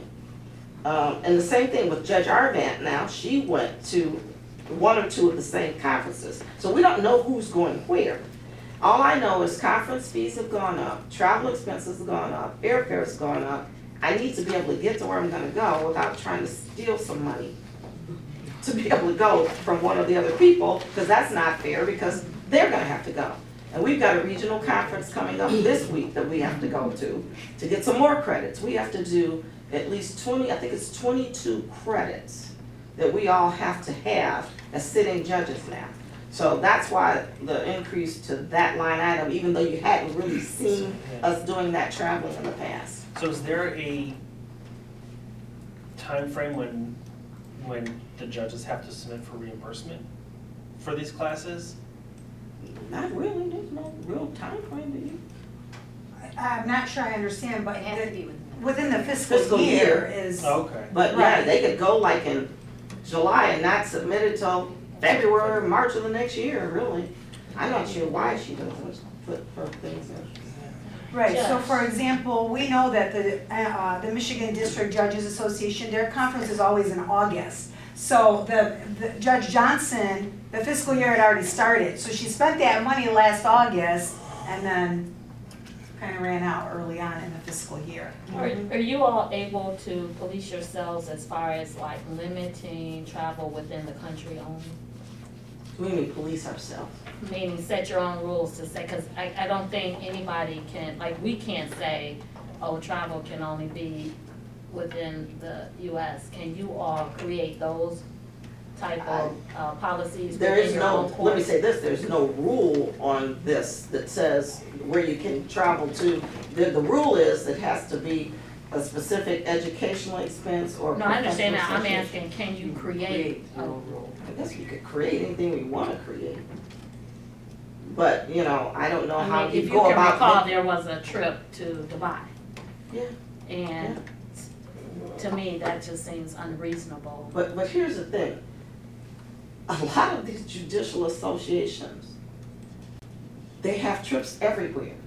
There are trips to, there's cruises to Yeah, Alaska. We deal with the same other thing because they places. get you to go when you go to nice places, but Right. I know So I here, don't know how you'd say you can't go here, but you well, can cause go here in the city, we at one point, well, one of the boards I sat on years ago, we amongst ourselves said, we're only gonna allow training within the state of Michigan. Well, that would be very limiting, because one of the things that the judge. No, I'm not saying for you all, I'm just Yeah. saying, but it would be helpful, and I'm just asking to think about it, to say, But see, limit the here's let me travel tell you what within the problem I America. think is with that. We're encouraged to participate in judicial associations and all of the things that come with that. Just not educational, but there's a whole lot of things that go on in judicial associations. So to be a member, let's say a member of the Bar Association, the ABA, they've got trips everywhere. If you're an officer, which I have been, you have to go to the meeting. You can't tell them you can't go to the meeting if the meeting is in, I like they understand that, go but where we overseas. can't control it, I would hope that you guys would be open to that. Because from what I can recall, the Dubai was just a selection. And, that, you know, and it looks bad for us that we have to explain to the taxpayers, well, why would there be an educational trip to Dubai? It just, you know, it's hard for us to be able to explain that, because see, we have to do that for you all. So what I would be And doing. then we is telling a we have person- to deal with it, and Sure, I we get ain't it. gonna let you It's all not next a time. great optic, but then again, I would have to tell the person, even though you're an officer of this particular group, and this is where their conference is gonna be, you can't go. That's not what I'm saying. I'm saying when you can't control, when you're not an officer, or just simply an individual selected a very elaborate place to go to a Well, you conference. know, how would you define elaborate? Because a lot of these are. Dubai, when you gotta go to You know, Dubai. some of them, right, some of them are like in the Caribbean, Well, you know, again, it's just a suggestion. I'm not trying to make it a debate. I just know that the boards Well, then that we we would- sat on and everything, yeah. where If we, you say out of the where- country, where- then we'll never well, join we any can association. control that, we did. We, when we sat on the executive level, just like we should be telling MML and all of that, maybe not go to Mackinac Island, because a lot of cities can't afford that. And we can't, we cannot afford that. And it looks bad to our taxpayers when the ones that come in here and see what we spend on travel.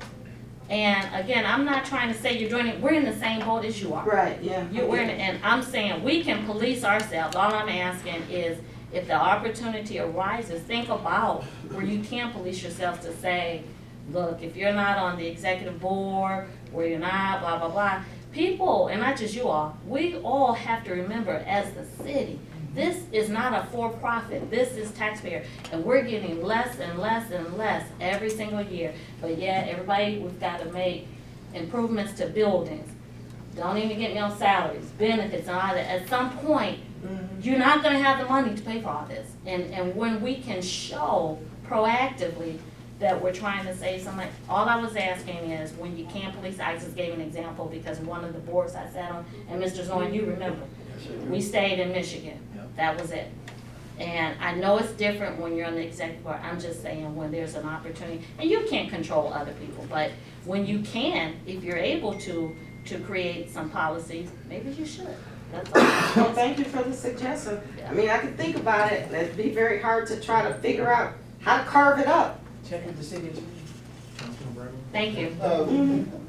Judge, I'm with you guys 100%, but is there and I'm a big believer, there's something out there that is kind of like the gold standard. Is there a competent, functioning best practice for courts that you guys can take a look at and say this is the best way to have, or does the Supreme Court in Lansing dictate what you guys should be doing and you know? They give us guidelines and things, sure. Okay, they give you guidelines. Are they functional? I mean, are they functioning? Is it good practice? I mean, is it? Is there a document called best practices for courts? No.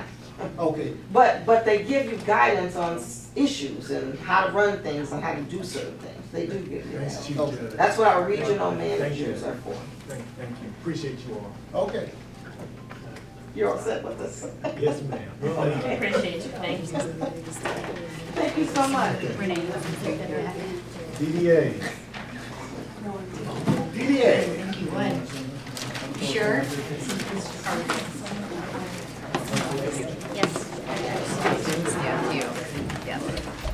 Why do you budget it so high outside of your actuals from the last 2 years?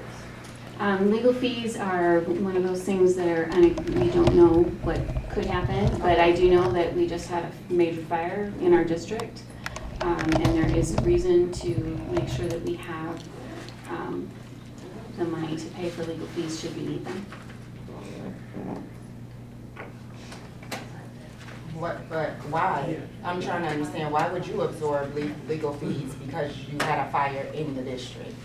Don't they have insurance, isn't that? Yeah, they do. Yeah, sure they do. There's always unexpected things that can happen, and when there is a little bit more turmoil in the district, there's reason to expect that there could be. We're not planning to spend the legal fees. We do not want to spend it, but we want to be prepared if we need to. Okay. I guess I still would challenge, why not make it 10,000 for the budget instead of 20? If you're not even spending 15%, right? Because the 10,000 still gives you 3 times of the average that you spent in the previous years. Just, you know, and then that, you know, the other 10,000 that you would put there could go somewhere else. Community promotion. So, what exactly do you do? And I'm sorry, I don't know a whole lot, but how many businesses actually does the DDA incorporate? What is that? We have over 400 businesses in the district. Okay.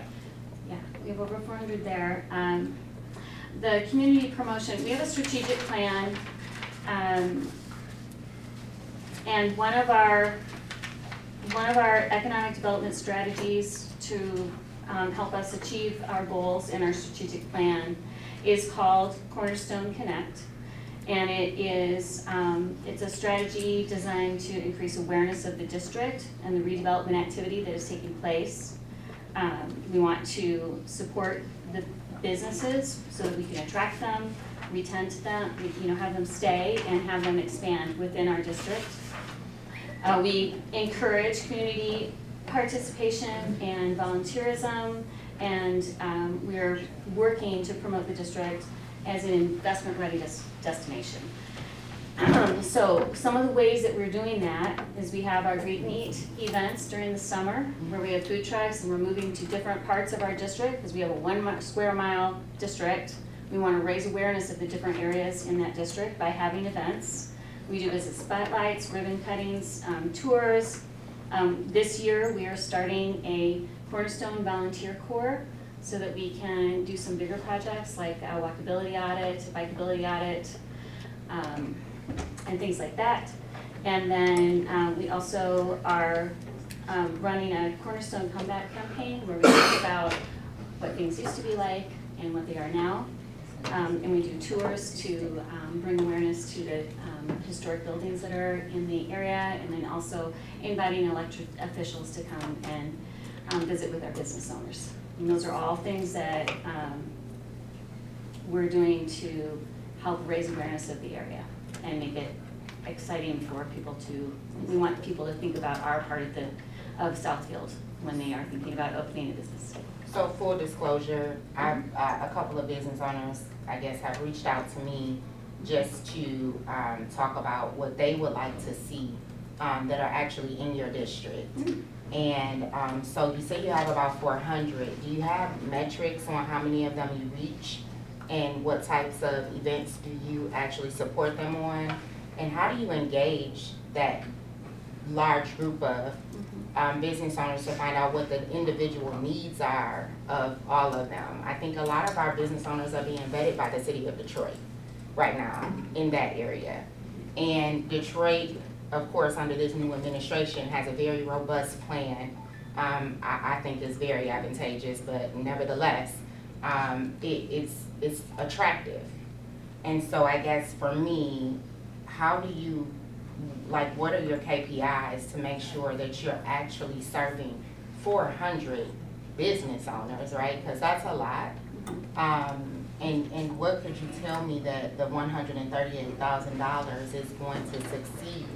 And how do you measure what you did last year versus what you're going to do this year as far as engagement?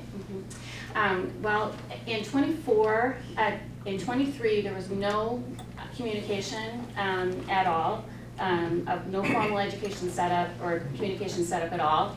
In 24, we started with our newsletters, our personal visits, in-person visits, and social media. In 25, we wanted to bring those numbers up, make sure that we actually had people subscribing to our newsletters so that they could get the information from us.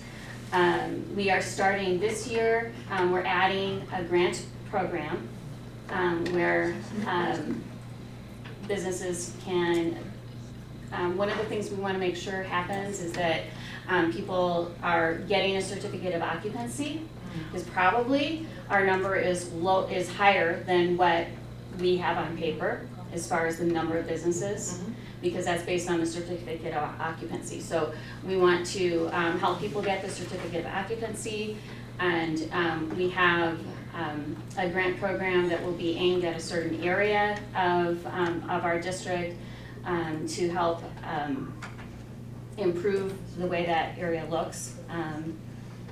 So that one's kind of aimed at property owners, but also business owners who are interested in having a better place to do business. When we are looking at our metrics, we're looking at, last year we were looking at how much improvement and how much increased subscribers and followers we could get. This year we're looking at volunteers, actually having businesses be involved in what we're doing. And we're trying to spend the money that we set aside for that grant program and really disperse it to all of those, to any business that's interested in participating in what we're trying to do. And we do a lot of visits. We do door-to-door visits, actually going in and talking to people. Okay, your newsletter. So one of the things I got a call about was Northland, of course, right? Because Northland is in that district. And some business owners have some questions. Let's talk offline on that one. Okay. I just want to make sure when you talk community promotion that we're actually using the money to spread awareness about what's happening, since so many of those spaces are in that space as well. Okay, thank you. Councilwoman Banks? Should let her finish so everyone can hear. But I don't, that's just my personal opinion. Well, as long as the, community outreach money goes to actually informing the business owners of what the status of that is, because they're getting a lot of this dirt conversation. you know what I mean? And I think they are looking to not just the city, but the DDA, you know what I mean? So that may be one of those pushes that you do as far as community outreach to say, hey, this is what we know, this is what we're doing, blah, blah, blah, blah, blah. Okay. We do have something planned, I'm waiting for approval from the board. Understood. Thank you. Yes. So I noticed your education and training is like almost double, and the reason for that? Like the court said, travel costs are going up, all the fees are going up. Since I've been here, it's not just education and training, it's also the events, networking events. It's a busy city, and there's a lot more events that we need to go to than I had expected. I'm trying to participate with the city to go to Mackinac Policy Conference, and I have not managed. This is always at the end of the year. My budget's always gone, so I'm trying to be able to go to be part of the team when that happens. So we're just busy, and costs keep going up. So the increase then basically is for Mackinac Island, you're saying? That's the biggest part, yeah. No, not all of it, no. It's a combination of increased costs for travel and registration and then adding in Mackinac, which costs a lot. Okay, and I think you answered the community promotion. I'll leave it right there. Okay, thank you. Mr. Mayor. I sit on the DDA, and since the Director Lalone has come, there are many people that didn't know there was a DDA. And so we've been through office buildings, knocking on doors, the community engagement events. If you wanted to go to the food truck, you had to fill out a survey and you had to give an email address. And so how many hundreds of people do you have now? 712, I think, or, yeah, 712. We've gone from 0 to 712 Yeah, in 2 years. exactly. So that's the kind of engagement. I show up to these activities. There's still a lot to do there, quite honestly. But our frustration in the past was the director was very good at the rules of running a DDA and the legalities and restating those when our time came up for that. But Molly has put a face on the DDA that I think was missing and is terribly important. So we reviewed this budget at the DDA meeting. We're encouraging more of the outreach, and as you say, so people are more informed about what is going on there, and because they are contributing financially, the landlords are supporting the DDA. So it's a. So my budget related question is, this is an investment. One question that I'm gonna be looking for is what's the return on the investment?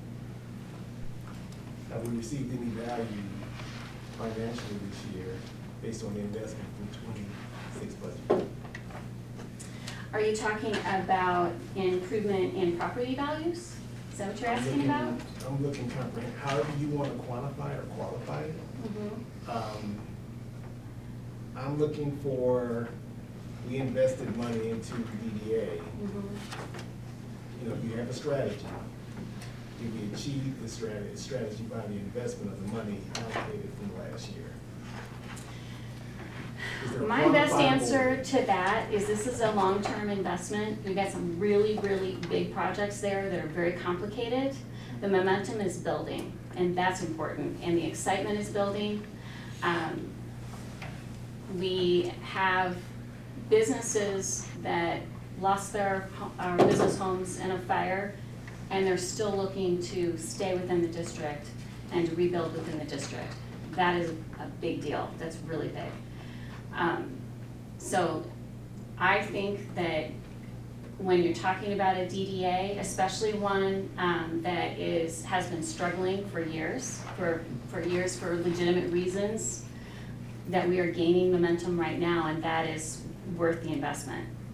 The work that's going on right now, and the DDA being stewards of that district and watching and making sure that the developments and the projects that come through make sense, and trying to understand what the city needs, what that district needs, and how that relates to the businesses, and then doing something about it, that's important too. All of those things, having all of that focus helps make the momentum happen, helps it stay.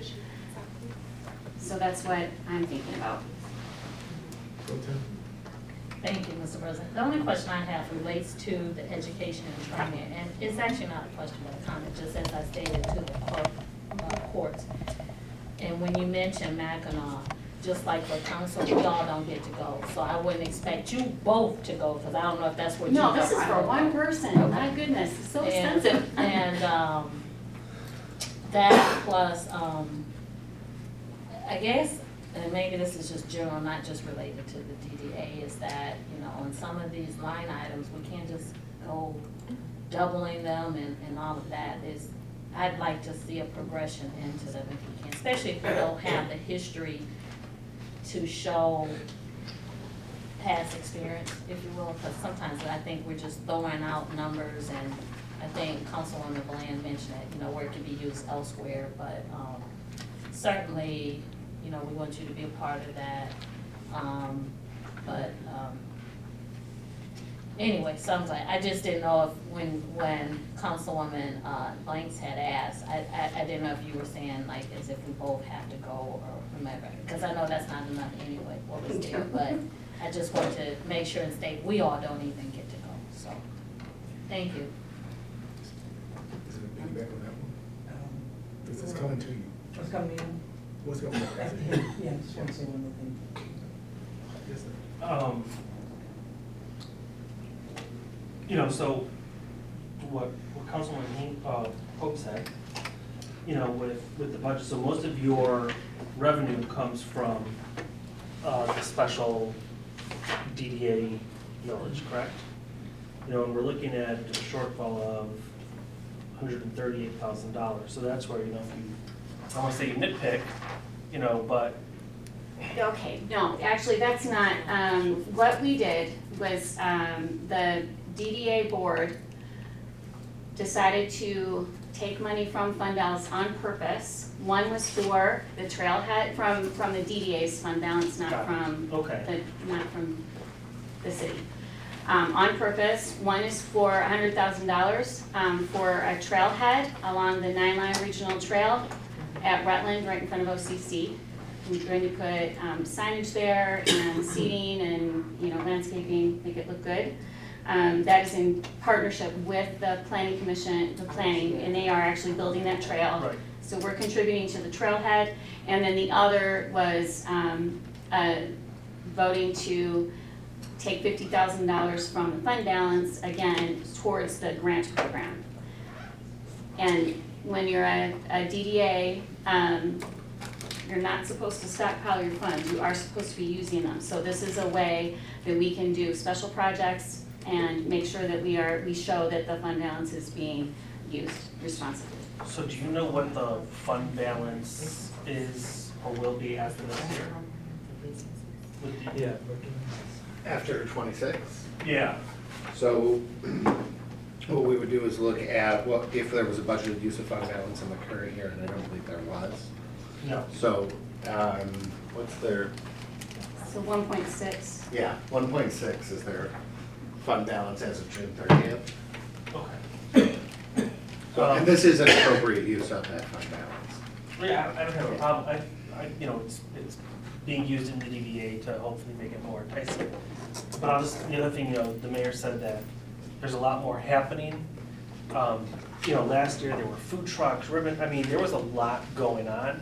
that, as the mayor stated, we did not see previously. People were coming out, it was really engaging for the community. Did they hit every business in there? No. You know, but I know that, I think, you know, Molly's trying to, I believe you said you actually go and knock on doors to introduce yourself and, I mean, and not all of the doors are open. Not everybody's there when we go through. right. So, But They're not always open. But yeah, they, you know, they, Molly and her team and her board, you know, they're really trying to make it a fun place. So kudos to you guys. That's all. Well, I can say for myself that I've had the opportunity to go with Molly to these businesses, and which was a great thing. As you all know, when someone comes to Southfield and has a small business, the biggest thing is staying, being able to stay. And I think that's very important.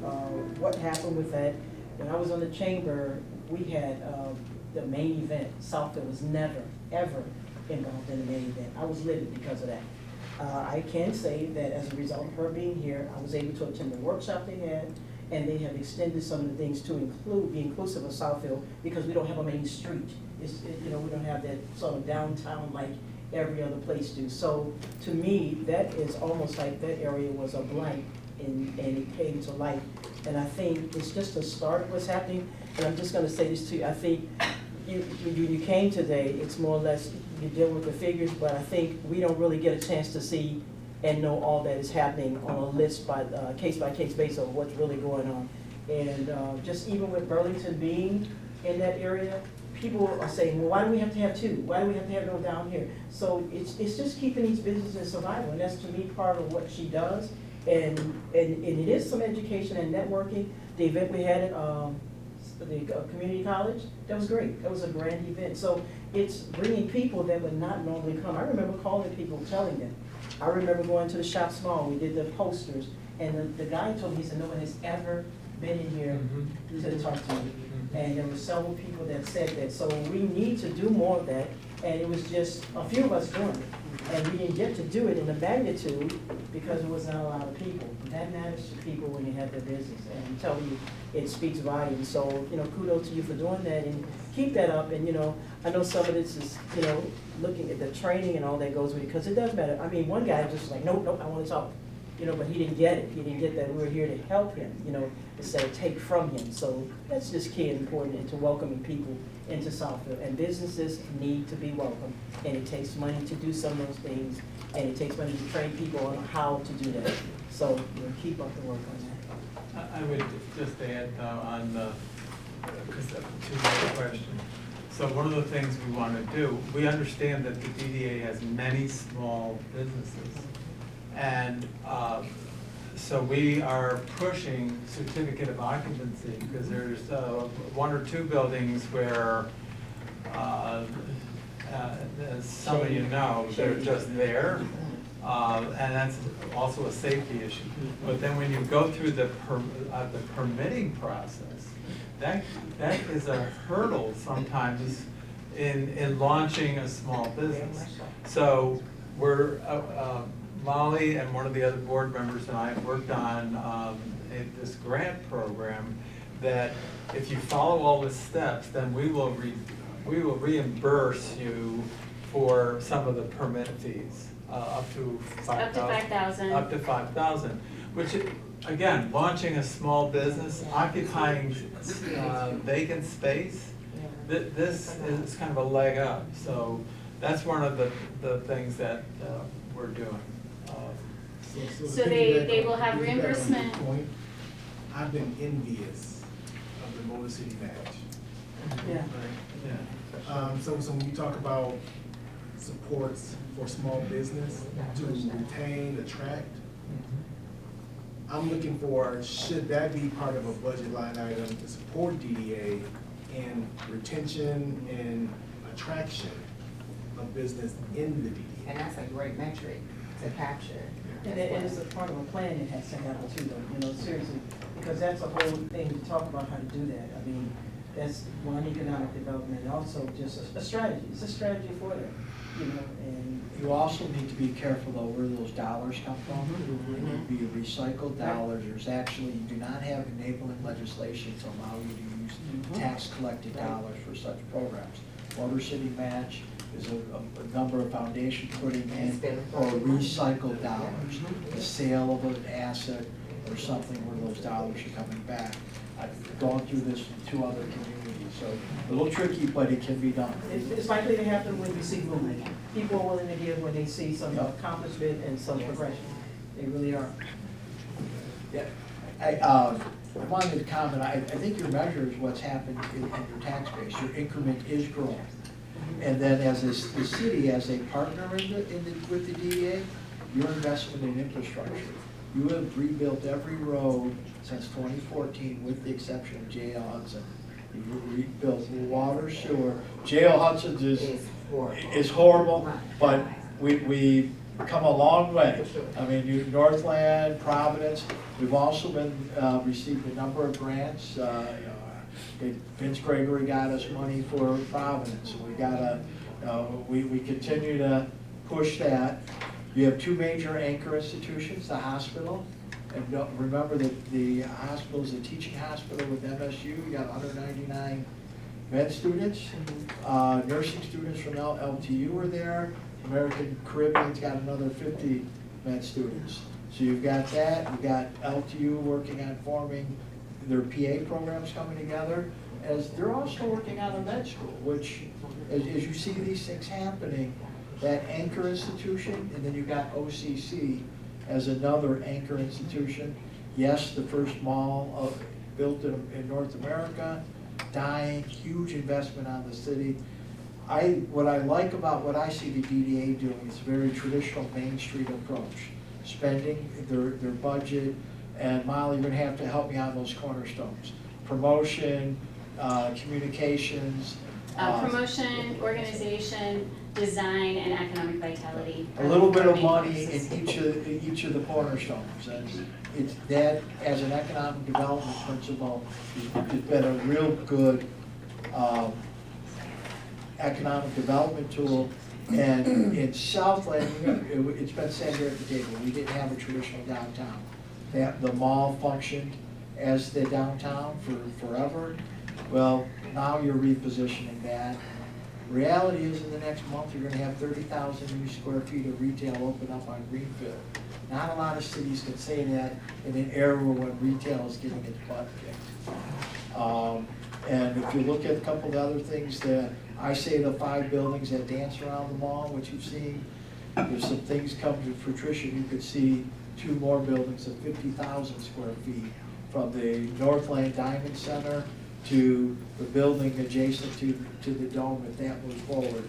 So you see things that are bucking trends, and rooftops drive that. People with disposable income to spend, because that's part of the challenge with the malls is there's been, the United States is over 7 times the amount of retail space compared to Western Europe, 20 times compared to other countries on the planet. So I think we're on the right track, but I think the city and the DDA are 2 very strong partnerships. You levy an additional 2 mills on all properties except for residential, correct? And that's something a lot of DDAs struggle with as well. I would add, Fred, that the other anchor really is Fox 2. Yes. With a 40-acre property. Until last year, we had the general manager who retired. The new general manager has declined to serve on the board. But that was a plus for us. And then they have a tremendous, we have been through that whole station when Greg was on the board. Very nice. The amount of equipment that is there, and we got them to replace the fence on the front and do landscaping. That was all through working with them, so it was a big improvement. Remember, it was a chain link fence with barbed wire on the top, not a good look. You had an event there too, didn't you? Yeah, yeah. And then the two other, the two office buildings, and we have a good landlord there, Tarek Van Hock. And his buildings are just about totally leased. They may have, I don't know, 7,000-8,000 feet, that's not square feet. But he's a good landlord, he's invested in his building, and he's very, very talented at recruiting people to come to his buildings. So those buildings are flourishing. They're not, you know, you look at the parking lots of those two buildings at the corner of 9 and Southfield, they're full. And it's because you have a good landlord. The other good landlord in the district is the Crossroads building on Northland Drive. That also, excellent landlord. The interior of the building is great, with art all over the walls. I mean, it's unbelievable. And that landlord, that building is almost full. And that's a challenging location, because it's right near Avon. So there are some, I only bring this up because there are bright spots in the district. Gotta showcase them. If I can add, just remember the district, a good portion of it sits in a low to moderate census tract. It has since the 1990s. It's eligible for Opportunity Zone. Tax reform last year's made some changes that might make that more attractive. And it's the only part of Southfield that's eligible for new market tax credits.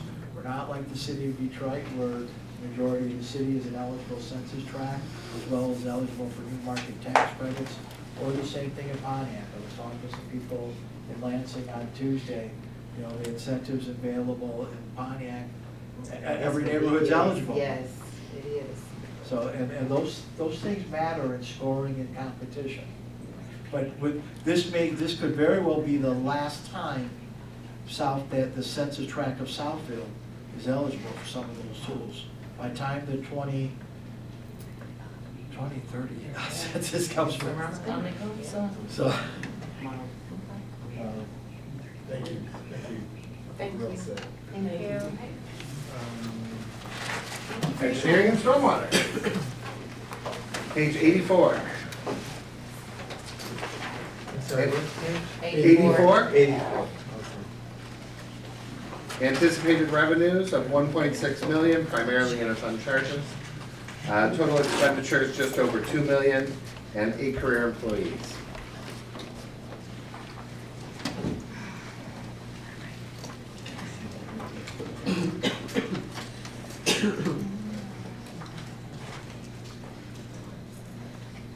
Councilwoman Bates.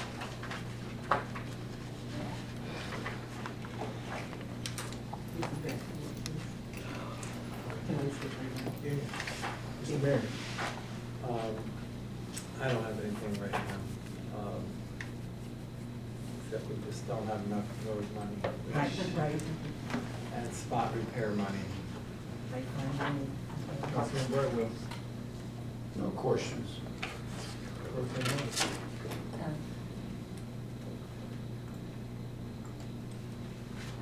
You said no? No, I'm Oh, sorry. okay, I'm sorry. No. Councilwoman Boyd? No.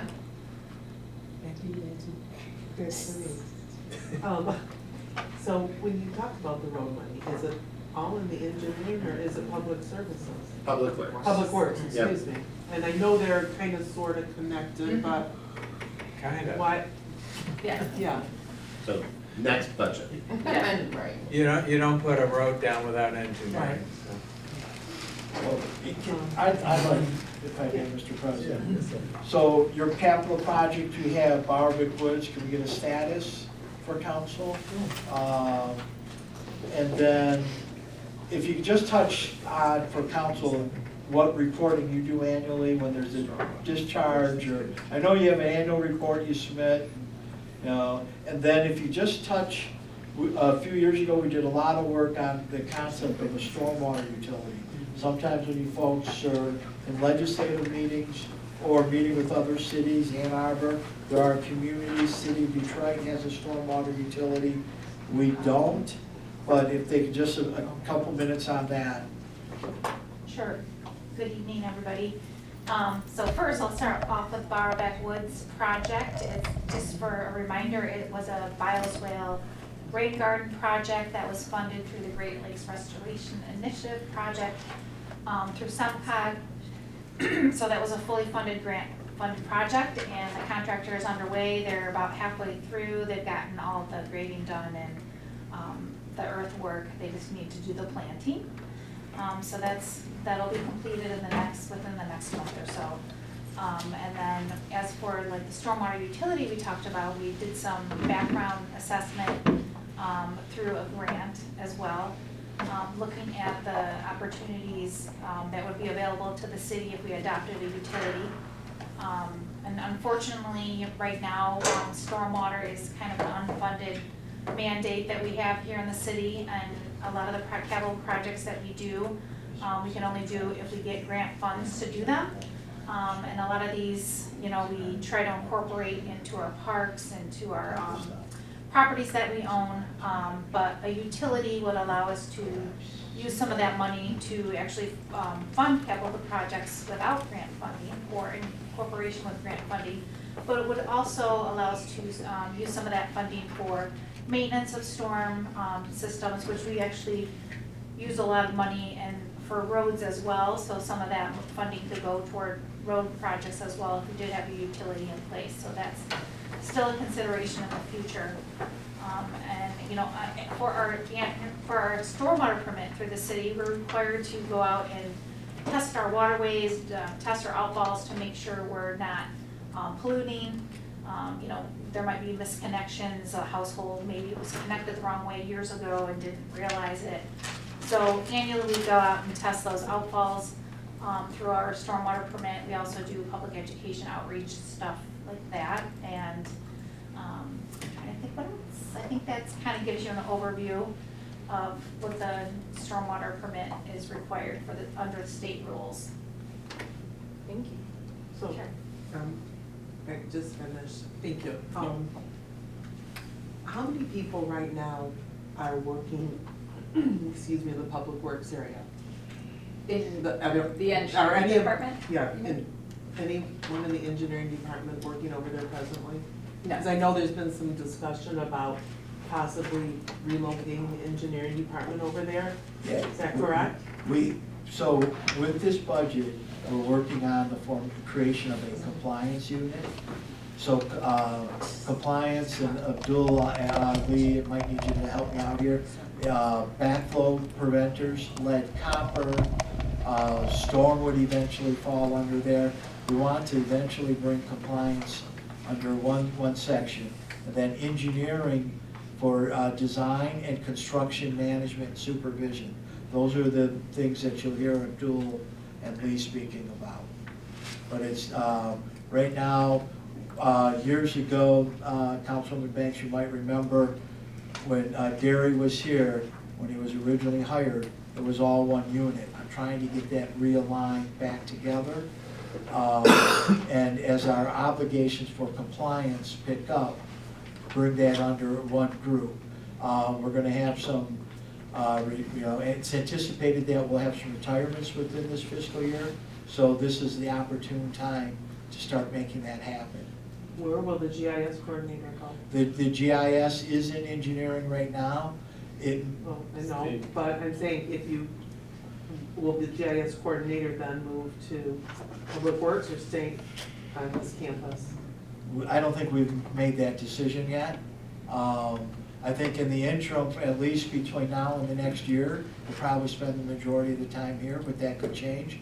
I can tell you Steve was on site today working with our GIS people on new handheld GIS systems and new technology. He was meeting with engineering people over the engineering team over there today. You know, and I'll just say, I remember when the GIS stuff was a large piece of equipment in a backpack. Now, It's the size of a coffee cup and your phone. Okay, thank you. So just one, I'm sorry. go Yeah, ahead. I did have one other thing. So, some of the most dramatic topography in Southfield is Bell Road to Streamwood. And, so Brandy and I were out on Laurel Valley. It's a tiny stream that eventually goes into the Rouge. But with these storm events, there's been severe erosion to the point where you're seeing the back of a deck on the back of the house starting to sag, steps sagging, because it's a real drop off. So how would we get funding for that, something like that? That just, to me, what we saw that day cannot, it's not sustainable without somebody, property damage, Yeah. severe property damage. Yeah, so we do have areas in the city that have, major erosion like that, but that situation is actually pretty severe compared to a lot of the locations throughout the city. Since it's on private property, it's hard to spend public dollars on it. We've done, as the city, several stream bank stabilization projects throughout the city, protecting our infrastructure. I think we did one at Bridge Street, where the bridge was gonna be compromised if we didn't do something, and we did stuff at, Bavarian Woods, same thing with the bridge there, also at, Beach Woods with the former Green golf Valley. course. Yep, and so, we try to take care of what we have, that we own and protect our infrastructure. It is really difficult, because I do get calls from private owners that have these issues, and it's extremely expensive for them to fix it. So the funding is kind of few and far between for private owners, and this is, an issue throughout the Rouge River and other communities as well. Yeah, so the private funding there is difficult. I mean, we could, potentially look at if there's some sort of disaster type of thing that we could apply for funds like through FEMA. Brandy, I agree with what you're saying, the private. Yeah. However, our maintenance of these storm systems and these water courseways and not letting that erosion, Right. that's what storm utility is about. Every time you folks approve a retention plan that meets the new Oakland County stormwater, you're helping that water not go downstream too quick and exasperate the problem that's causing that type of erosion. Just this morning on 11 Mile, Lee and I and Corey and Abdul, we had a storm sewer that's collapsed in front of Carnegie's apartment. And the repair is happening. And it's really a good opportunity to see what happens by not maintaining that. I'm willing to bet Carnegie Apartments was built in a period when stormwater wasn't being retained. Too much moving too quickly has caused that the collapse and the undermining of that embankment in front of that site. So our ability to maintain that, and that's why I advocate a utility system of some sort to give you a proper funding source to deal with these things. And that's why I bring this up, because I don't believe, when we looked at Laurel Valley, on the back of those homes, and most of the time it's a trickle of water, but we've had these severe storms. I don't know how any homeowner could, and I know it's all private property. Yeah. I mean, we did the land survey, but I don't know how any homeowner could address this financially. It would, to me, and I'm not an expert, but I would think it's hundreds of thousands of dollars.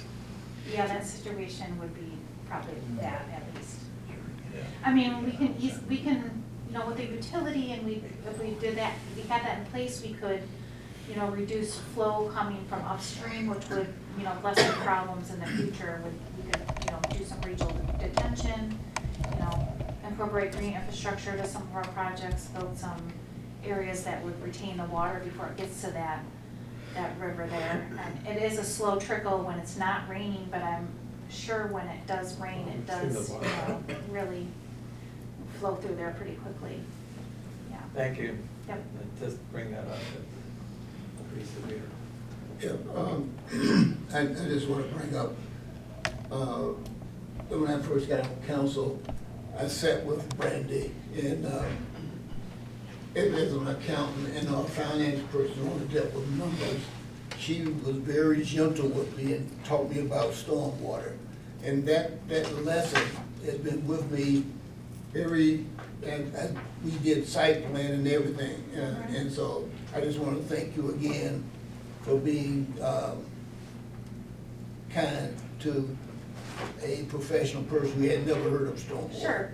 Well, normally it's hidden underground, so people don't even pay attention to it, and it's something that we all deal with, so it is, education is a positive thing for sure. You did a good job of explaining this simple stuff. Thank you. I think I have a question. It's tied to their budget, but it's probably more a general question. Sure. When I look at their budget, they have a vacancy for an assistant city manager or city engineer. Yes. I'm assuming it's been vacant for at least the last year. Yes. All right?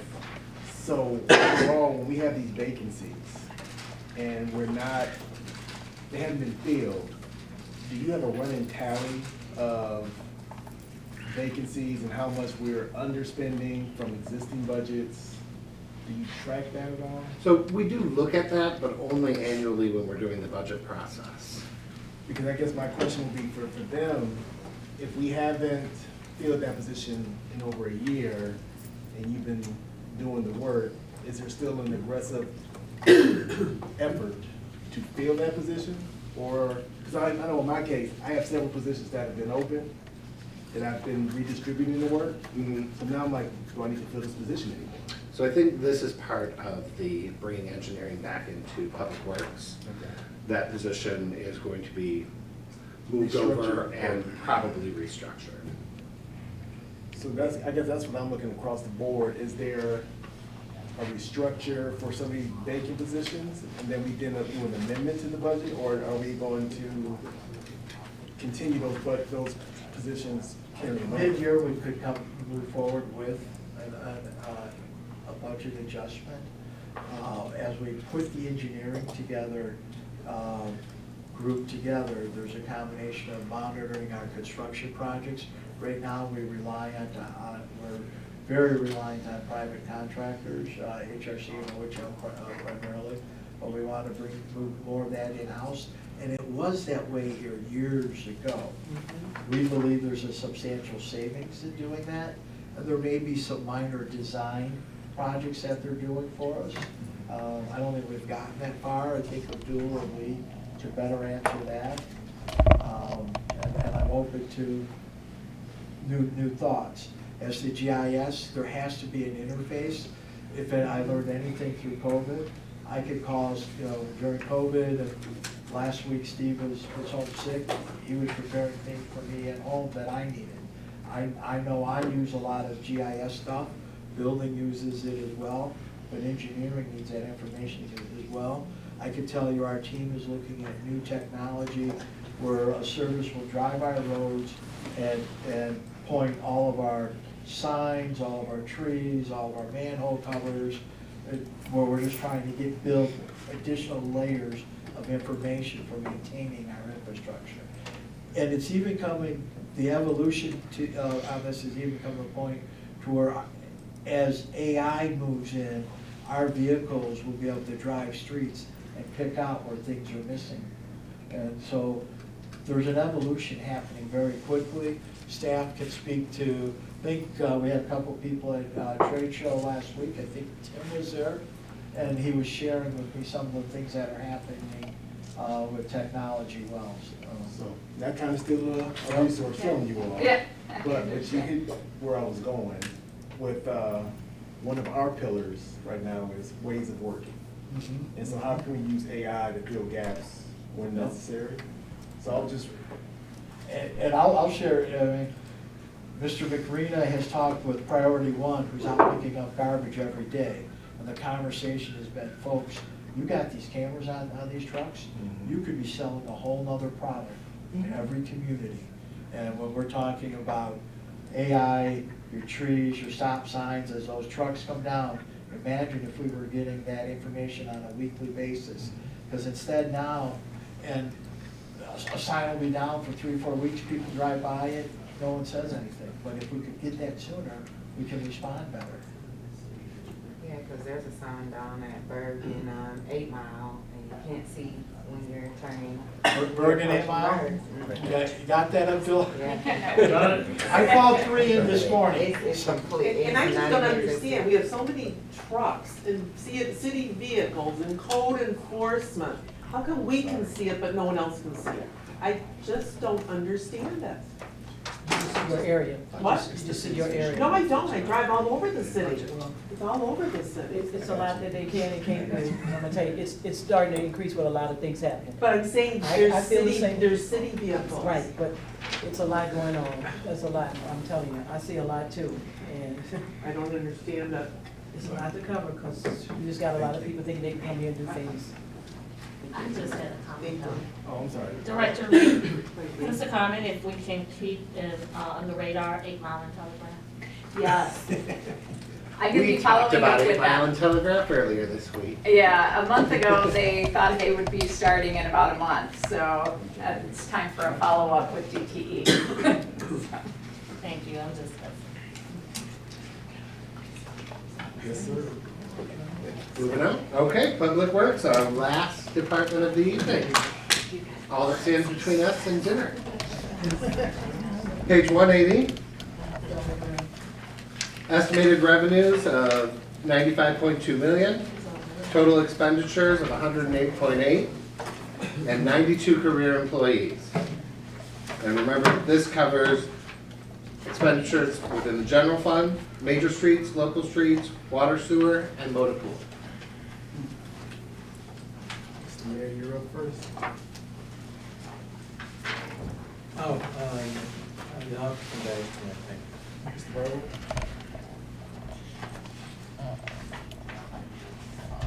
I'm bad right now. No question.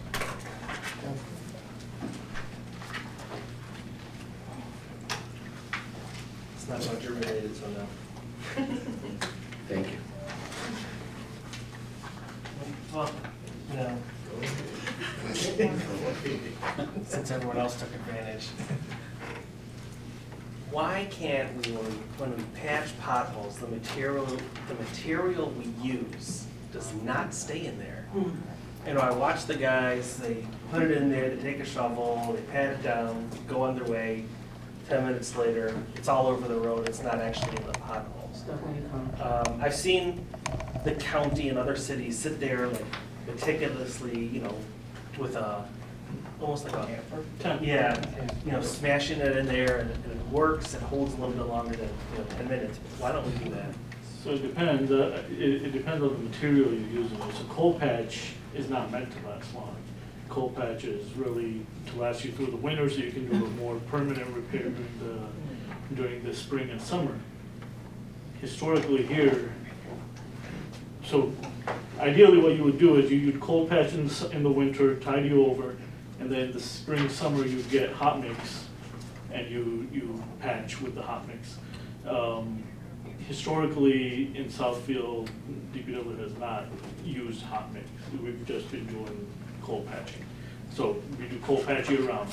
Now we are looking into bringing hot mix in, but what that does is you have to go in, you have to square off the pothole. There's a little bit more effort involved. And as we're, looking at our labor force and everything that we have going on, we have to prioritize. Wouldn't that, if you used hot patch, or tied into the budget, right? Wouldn't that save money in the long run? It would.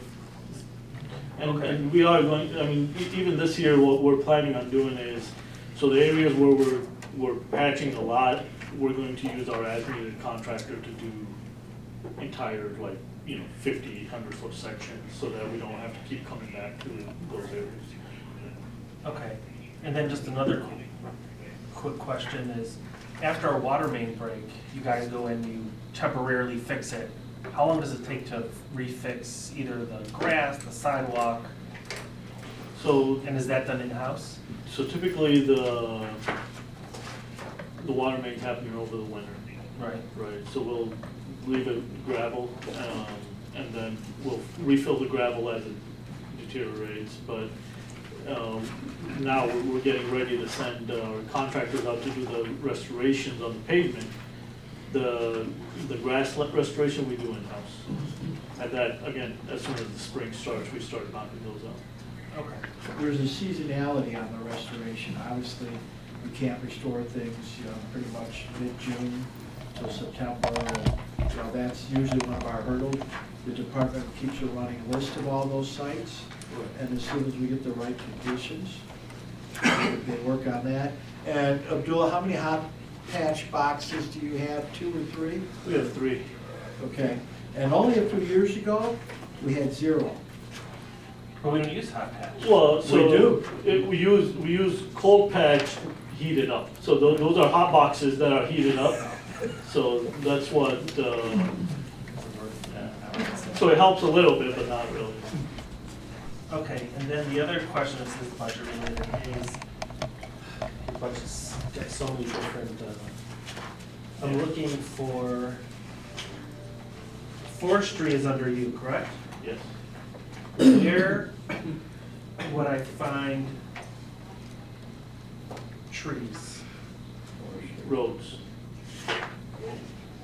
Major roads, local roads, appearance. And is there a difference of why major versus local? So trees along major roads versus trees along local roads.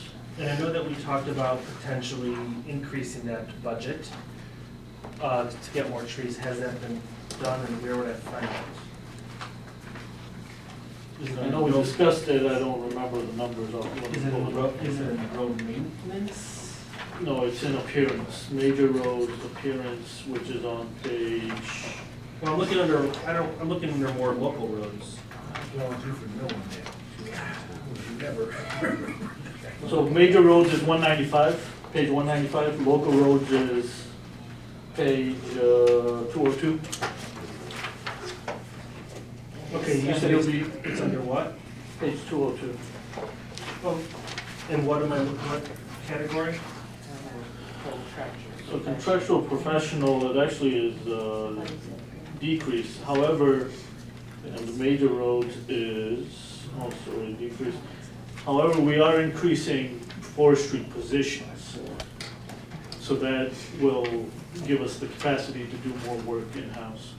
Okay, so it's under contractual professional, which you did lower the budget a little bit for this coming year. Correct. In local streets. But we are adding a city forester and 3 more forestry worker positions.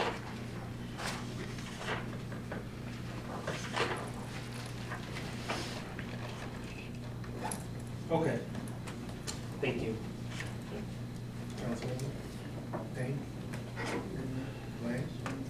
I just have one question on page 190. Can you define for me what transfers out the $2.6 million for the 2027 budget, because it's been empty for the other years? So what does that represent? Yeah, so what we're doing there is we're funding some of our local street project with that. Okay. We're using fund balance from the major street fund, transferring it over to the local street fund. Okay, so there's a line item for 2.6 in the.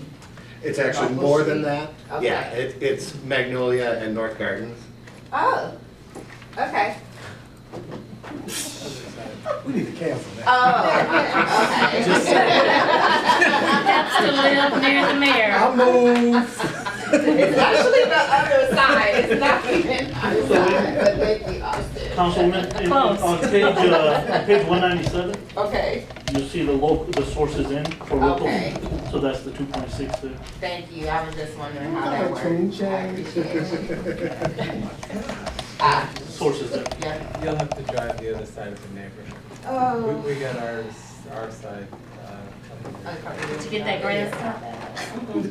Nope. It's still super high. Thank you. He's trying to wait to not talk. Thank you. Austin, is there any way to somehow reduce the number of pages in this budget? No. I mean, I agree. by combining it, it's just, I mean, there's no other departments that has so many Yeah, Parks and Rec. parts and rec, okay. But remember that we're looking at general fund, local street fund, major street fund, water and sewer fund, and motor pool fund. There's 5 funds here. What about And trash collection? that sanitation is part of general fund, Yeah, right? right. But it's a division within general fund. We've got 3 divisions for DPW in general fund. And then each of those other funds I listed have all of their divisions. So I can give you fewer pages, but it's gonna be less information. Like, I'd have to cut out, you're not gonna see the accounts, you're gonna see the totals. And that backfires on us too, because then you don't see that we're reducing overtime by 800,000, you know, so. But because it's across all funds. But Yeah. Fire gets kudos for it, but we don't. So with reference to the overtime, I know you've cut that, Yes. but you've also hired part-time seasonal individuals. Are they working overtime? No. So they just work how many hours? Seasonals work up to 40 hours. Seasonals work up to 40 hours from April to the end of October. And then we have 4 flex employees that work 30 hours a week, Oh, so you have 4 flex employees. that work seasonal. They were seasonally converted under flex. But they can't work overtime either. So the seasonals, they go, like you said, you know, April to October, and then we can rehire seasonals if we need them through the winter, which we have been using seasonals and flex employees through the winter to do clearing of city sidewalks. So where is, Something we didn't do a few years ago. where is the flex employees reflected here? Flex are included in the career. In the career? Yes. Okay. And then, a few weeks ago, the finance committee, met at the Yeah. yard, and you presented a new program. Yeah. I'm sorry, the name of it. OpenGov.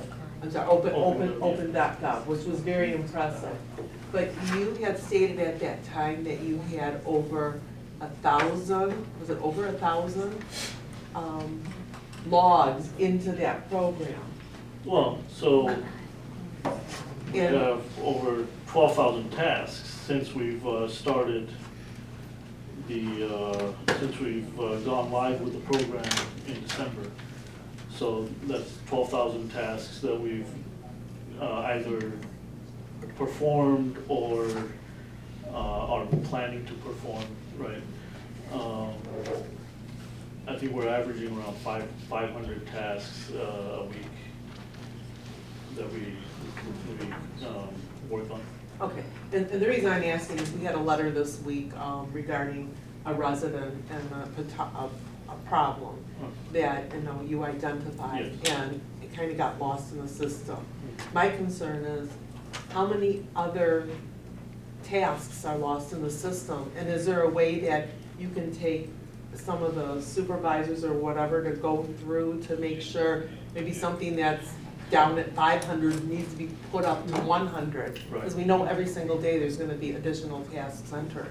Right, and that task was lost, I wouldn't say in the system, it was lost in the transition. Because it came up before we had the system up and running. And then it really didn't get transferred into the system. And so when it came up a month ago, it was entered into the system, and then there was a failure on staff to follow up on it, which is where I step in and issue this. Right, but I get, how many other situations do we have like that? And that's where, again, I'm stressing to my supervisors and superintendents, tasks should not be past their overdue date. You should be checking these on a weekly basis, and I'll be holding them to task. Because this is like a perfect example of, again, technology, it's great, but it's not great if some of the more serious problems aren't Right, addressed. it has to be used properly. Correct, correct. Your data has to be good data. Correct. And that's what we're working on right now, and that's why we've set up controls, we've set up multiple levels of checks. You know, that's why we have the hierarchy that we have, with superintendents who are setting the work and monitoring the work, and then the scheduling the work, right? And then the supervisors who are responsible for the quality of the work. And then each one is checking off in the system that, okay, I verified, and the superintendent's verified, and then we also have our administrative staff in the office reviewing tasks as well. That one did slip through, and I'm sure there might be one or two more, but we're tightening it up. Well, and then, I guess this is budget related to both Public Works and also Parks and Recreation, and I'll say it again, and code enforcement. We have so many trucks, so many people out on our roads. I don't understand how they cannot see down signs, crooked signs, hit signs. It just doesn't make any sense, and now that we have this new program, I don't know if they can enter it with their phone. They do. But it's just a matter of maybe pulling over and entering it in and then getting back on the road. And they do, so that does happen. We get several occasions where daily we get requests that come in, not from outside, but from our workers internally and our supervisors internally who are driving the city. For example, that new island on American Drive that MDOT put in, that sign on that island is down again, right? So that just came in yesterday. You know, and various other, every day we get requests internally that come in. It's a big city. There's a lot that we do capture, there's a lot that we miss, and we rely on the residents to inform us. Ms. Bang, I wish I could tell you it's not, because I could tell you 3 cities I dealt with it, and you could say to your management team as well as your rank and file, you know, when you see these things, report them, you know, you've got that obligation, you share that obligation. And, you know, I know it has been said, maybe the technology helps us close, that's why I hope, you know, new technology that can identify these things as it gets better at it, maybe it could take out that human factor that when a vehicle drives by, it's reporting it. How about I mean, it's frustrating, I share that frustration. And I know you've seen some things also, and all of us have seen some. we things. see on my So- street. I send them in almost every other day. Right, and we appreciate that. I mean, you know, that's, it's crucial for us, you know. It's just the communication needs to be better. But it's just, it's great that Councilman sends it in every single day. But again, if we've got code enforcement that's supposed to be monitoring the city, we've got the forestry department that's out, we've got Parks and Recreation that's out. Your trucks are all over the city. I just. We don't have enough people with code enforcement with all that's going on. I mean, just with the one thing on my street, it was a whole week before anybody even did anything. Then I think I was told it was a county thing. And then when they came by and they called me something, it was really, really bad. I mean, to the point, I was so frustrated, I was getting ready to take care of it myself. And it took 2 weeks or more to take care of it. But was it a county or city? I mean, it's. Well, I don't know, stop sign, the hanging, I don't know who's responsible. Well, if it's on 10 Mile, At that the end of the was day, it's on cancel, you're going to 10 Mile. But my point I'm making is I had to keep calling and calling and calling and calling. And that's a whole new thing we need to talk about another time, because it really just needs to be dealt with overall. Because it's just not just that, and it's not gonna be solved in a budget, but we really seriously need to deal with this. And I'll just say, you know, a lot of times our crews are going to a job site, right? They're not just blindly driving the city, they're focused on getting to the job site, performing their work. They're not really driving the city, looking for things. But as the city administrator mentioned, we all need to do a better job of, as we're driving to that job site, if we see something, we should report it. Sometimes you're just focused on, We're what doing what you you're gotta do, doing. and people are doing some crazy things. I mean, there's a whole refrigerator on 10 Mile and Telegraph about to tilt over into Telegraph. I had to call about it. I mean, it was like it fell off someone's load, and it was just there. And, I feel like I'm policing my whole area. We need a collaboration, if you will, of police, the public works, code enforcement, and we need to let people know not in our city, because it's starting to happen a lot. I see people throwing stuff out the window. We all share the responsibility. Yeah, it's just too much. It's too much. So, thank you, I'm all set, thank you. Mr. Mayor? No, I don't really have anything else. Thank you. Oh, I'm sorry. I just have one comment, a compliment actually. I think this is for you. Councilwoman Banks, because you've talked about this road off of 10 Mile next to, what's that street? Road. Yeah, they're working on it. Yeah, they're working on it. I don't know if you saw, They talk about it. but with every compliment I got. It was approved last year. Right. I'm sorry, not to say that. I yeah. just have a. No, Groveland suicide. This is an Well, honest it's probably question worse that I in the have. city. Sorry, not just Groden, also Swanson and Yeah. Central Park. Looks Boulevard good, area. looks good, but here's the complaint. Central Park is not happening. Have we ever fixed the service drive across from Costco and Plaza? Ooh, I tell you, I got a flat over there. So we, Can I take that? No, I'm just kidding. That is horrible right there. you didn't notice any improvements since last year, or last year? No. Are you So kidding? along the right, along Well, the somebody stole the outside, improvement. so along the outside lane, we patched, we repaired all the catch basins and patched all the concrete around the catch basins. This year, Can we fix probably the by lane? June, July, we will be, yes. Yeah. We're not gonna do a full out, okay. we don't have the money for a reconstruction, but using our spot concrete, funds, we will be doing patching of the joints that. And I don't know if this is true, but I was just asking Councilman Mandelbaum, has that ever been fixed in the last 20 years? Because I really don't think it It's been has. bad for a long So time. I'm almost right. You're almost, my And side I- hasn't been. You were laughing, but see, I was right. I just said to him, I don't think it's ever been fixed in 20 years. I think it may be older than that, and the only reason I say that is because I've been out of high school for X amount of time, and I had a Ford Tempo, and my Tempo did not survive that service drive, and I didn't know enough. I was only 17, And I always tell people, I always tell people that's the county, county, but it's always out here.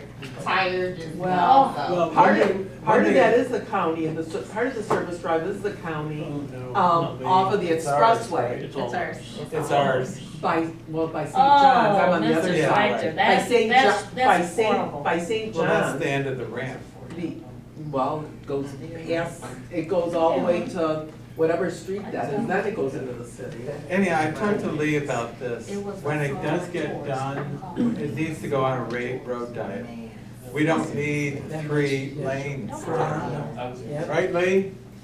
I agree, yes. Okay. So you're saying this year we'll work on that area? Put it on a road diet.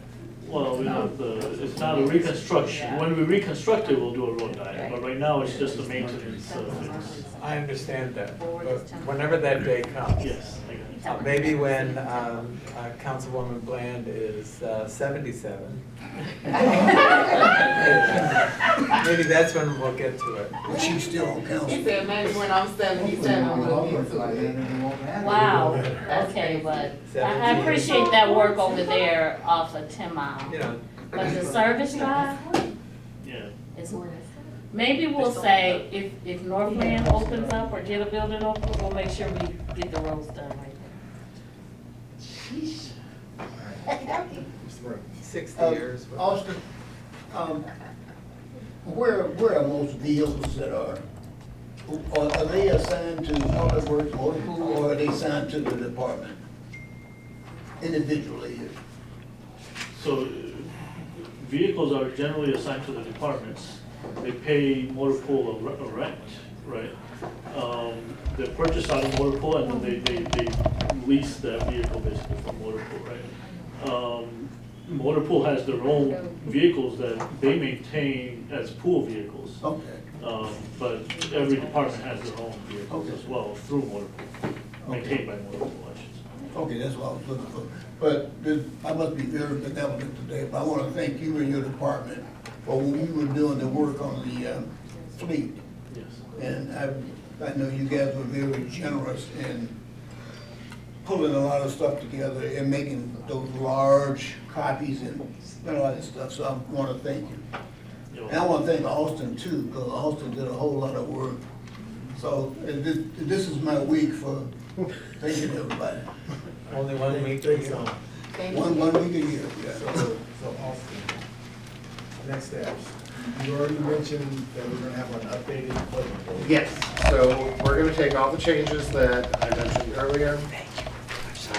And we are going to do a whole new budget book and email that out to you, and anybody that wants a printed copy, I will be happy to provide that as well. Can we recycle this one? Yes, I'm more than happy to take those back. I would like another book. So are you gonna give a summation of? Yeah, and with that, I will, I'll give here's everything that changed, and here are the page numbers. Thank you. So we can just replace those pages. No, you're gonna need a whole book because of some of the rearranging that we did.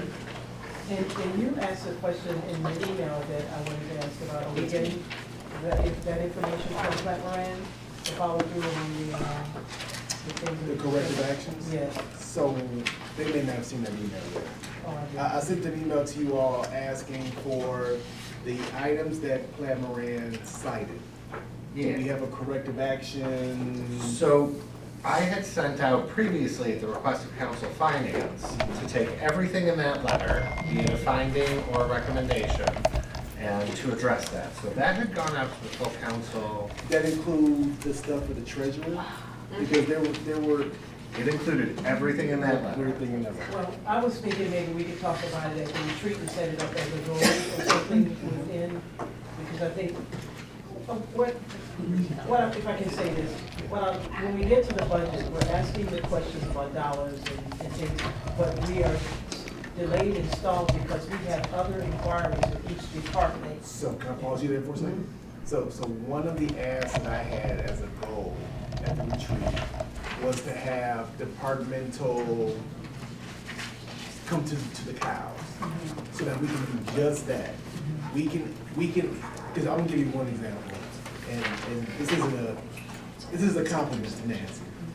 When I came on council, I had a bunch of questions, and she said, well, Charles, why don't you just call the department head and ask me your questions? And she was right. But there are some times when Ariel asks a question that I hadn't thought of. Exactly.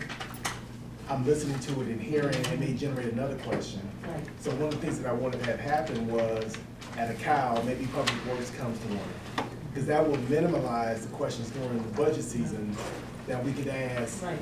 Introductory ones. I mean, because even like with Molly, I think she was limited with what she was talking about, but there was so much that even Ken and I mentioned, some of us knew what had been done, but this wasn't the time to talk about it. But we all need to know about it. You know, because even if nobody, if you didn't attend or someone else didn't attend, it's still something that needs to be known to all of us because it matters to the city and how we get information out. And that's my concern. I mean, even when I first came on too, I get to go to the department, but I can't spend an entire hour and get all of what I want. And sometimes I don't know what I'm asking till I see what's going on. You know, so I really think we need to really kind of dig into that. So do we want to do that? I'm looking at you all and him at the same time. At least for the major departments? Yeah, I think so. And then another thing, because I remember last year, we did the whole budget and somebody came back right after the budget and asked for the money. And it was like, wait, we just did the budget, I mean, okay. Yeah, it was, I remember, I just left it at that, I'm just saying. But we you need know, to say no. Yeah. We didn't. So I did You know, have I mean, I'm just another saying. quick topic. I know everybody's ready to go, but there's an item on the agenda for Monday for the phasing plan for Northland. I will be asking to pull that during the meeting on Monday and defer to a cow because there's some moving parts that I believe that we need to discuss as a council. I mean, I don't know if I can, if you want me to go into it now, just high level, or do you want me to wait until? Let's put another cow meeting and discuss it.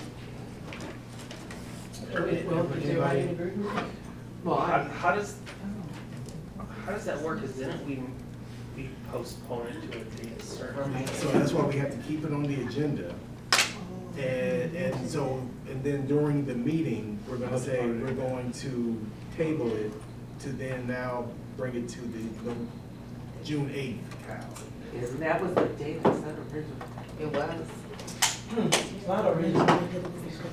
So is that going I said to that originally. delay the dome project, or he's still Tony going? said, he still goes down his road. This was part two. Our decision Right. is for the Phasing. phasing plan. You know, when is he gonna have buildings A and B But done? wasn't the domes finalized? Yeah, we approved it. We just approved we just enacted the ordinance for the dome Monday. But it was, It's all contingent contingent on- on Contingent on. Yes. plan A and B. The dome is going through the planning process, and June 8th could work, because the developer by lease, he is delivering a pad. And what we've said in that, in those key terms, and has now been memorialized in the amendment, is what infrastructure he has to have complete, soil stabilization, when he'll have the as-bills done, and a whole number of other milestones.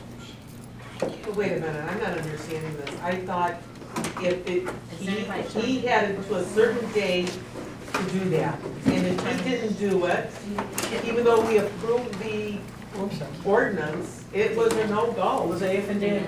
When did this It was- change? it was a Well, I mean, I leverage. voted no all along, but that was my understanding from the very beginning. That's why I kept saying, give him more time, because he's not gonna be able to produce. Well, he's the one who came up with it, he should have known, but We said it in the meeting, but we just need some stuff written. to me, he has financial consequences, but whatever we come up with. In the amendment, we've actually put in penalties for non-performance, but in the case of the dome, the permit to build the dome will not be issued until he hits certain milestones. Okay, so we're still, I mean, so we're kind of saying the same thing, right? Yeah. Even though Still it's, contingent. even though it's If it's a follow-through, approved, yeah. it's not gonna be constructed, and if they're going to be. They're still going through the planning process, though. They're And running that was always. Right, but you said they're delivering the pad. That's at their expense. That- Yeah. That's not our problem. Contour is delivering the pad, and in delivering the pad, that's a place, because there's a big basement underneath the pad for the dome. That's where the dirt's at. And that's, you know, Okay, well, we know this, and I have another issue that is very important. Well, are you all good with the move on Monday? Yeah. I just didn't want to do it and they're saying, well, what the heck's going on here? the developer's been told June 8th, and we hope to prior to June 8th. Are they even coming Monday? I don't know. I can ask him. You know, I know in earlier conversations a couple of weeks ago, he was hoping to have a presence in Las Vegas. I could certainly, the National Retailer Show is going on, our planner will be there, and I think he was planning on being there for some other business as well.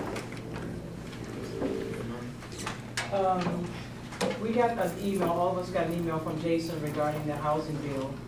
And the hearing was today, and I was thinking about just going down there just to, be a part and speak or what have you if we need to. I didn't really want to speak because I figured we had a lot of other people there. But I watched it on cable, and the committee that was in charge of the hearing let Ms. Kristen Grant speak. And she spoke at this table, and she only said maybe two things different than she said live. She changed the square footage from 1,500 to 2,000, and the 90 to 105, 90 foot to 105, which is not a big change. She spoke, her counterpart, I don't remember her name, she spoke, and nobody was able to speak in opposition. I was very disappointed. It was planned like this. Joe LaRusse, I saw him on camera, he was there. I called Nikki from Simcog, and she said, of course, this was planned, this is not how it's usually going, they're stalling. And she sent me the names of all the Republicans that's on the committee. Mind you, she's a Democrat, and they're Republicans, so we can't say this is like a party thing, but my understanding is, in the back scenes, they're playing party politics with some other issues. Meaning, if you give in to this zoning, then we might do something with property taxes, which is playing with us and our money too, which is very sad. And I'm telling you, if we don't do something, we can sign the petition. I signed a petition, Nancy signed it. I know I signed it before the cap come. We all need to sign it. We need to get to the neighborhood associations. Yeah, okay, send emails, because they're gonna try to pass this bill as it is. And she said, you know, she's grateful to all the communities she came to, like she was welcome here, and we agreed with her. And they keep throwing this affordable housing in. And to me, all housing, we want all housing to be affordable, all of us, even at this table, for us. But it doesn't mean that everybody's house has to be the same price. So we need to, I would like to have a press conference in a neighborhood, because I think it goes, it's gonna be in committee next week, but they're playing. So we may not ever get to hear the opposition side, so people are gonna assume that it's okay and they're gonna vote for this. And it's really going to affect us, and we need to understand it more than just shuffling paper in people's hands. We need to talk about it Monday. And Fred, I think you would be a better person. I don't have to really be the one to talk about it anymore, but we need to stress to the neighborhood associations to get on board and residents to get behind this. So where's Terry's statement? Is that going anywhere with Janelle publicly? We can get it out publicly, that's an excellent point. We got it to the committee. And I'll send the representative's name, they can call them and all of that. And I said to Fred, Jason needs to make a decision. He said he was for it and against, and now he's saying he's gonna oppose it, but he'll support it with some tweaking. Look, that's a scary word. Is that a tweak? Right. Yeah. Right. So, you know, that you don't just tell us you just with some tweaking. I mean, it's still a lousy bill. It's still a lousy bill, and it doesn't fit us. And they said, we're not trying to take away zoning. You just did. You know, and I'm telling you, I'm picturing on my street alone what could happen in my own yard alone. If this passed, I could start doing what I want to do in my whole yard and have 10 houses back there, okay? You want to play games? But I'm just saying, we need to do something about this. So, I mean, I hate to say, well, you know, we should have, let's just be proactive on it and make some noise, even if it's to get the media involved or whatever, because these guys live in wherever they live, and it's okay to happen with them. You know, but they're saying that we care about affordable housing, we're not doing anything, and this is gonna be this big savior bill for everybody, and it's not. Can we send a statement on behalf of the city? We can, but we need to have presence, because I don't think the residents know enough. Just like they're protesting about ICE, seriously, they really need to protest about this. I'm serious. We probably need to educate everybody. That's what I'm saying, we need to, I'm gonna get the electronic version of the neighborhood association from Chuck, but we need to just blast it on social media or whatever, because they're gonna try to pass it. They're gonna try to pass it, and I'm not gonna be happy, we're gonna lose some residents. I tell you, I don't want no trailer park on my street, I'm gonna tell you that. And then that's not affordable housing. I'm not against trailer parks, I'm not against these manufactured homes, because we got that going, but it's just, I don't, you know, you got a $300,000 house, 200, 100, what do you want next to it, you know? It's come on, you know, people don't want that. I agree. So I think we're good. Thank you all for your patience. And I wasn't trying to be rude by cutting some of you all off. Oh, we good on that. I just want to let y'all know. I'm Just longer trying to than keep two, this Dan thing longer than moving. When it's all, I'm gonna tell you about what. Yes, sir. I brought sandwiches back there. If you don't want to eat them now, take them home or something. Okay. Thanks a lot. They're not kosher, but they were donated by Town Square from our lunch meeting today, so. Anything else? They're all Italians, I'm sorry. If you don't like Italian. No, it's really awful. Meeting adjourned. Thank you. Well, I was gonna say, if that's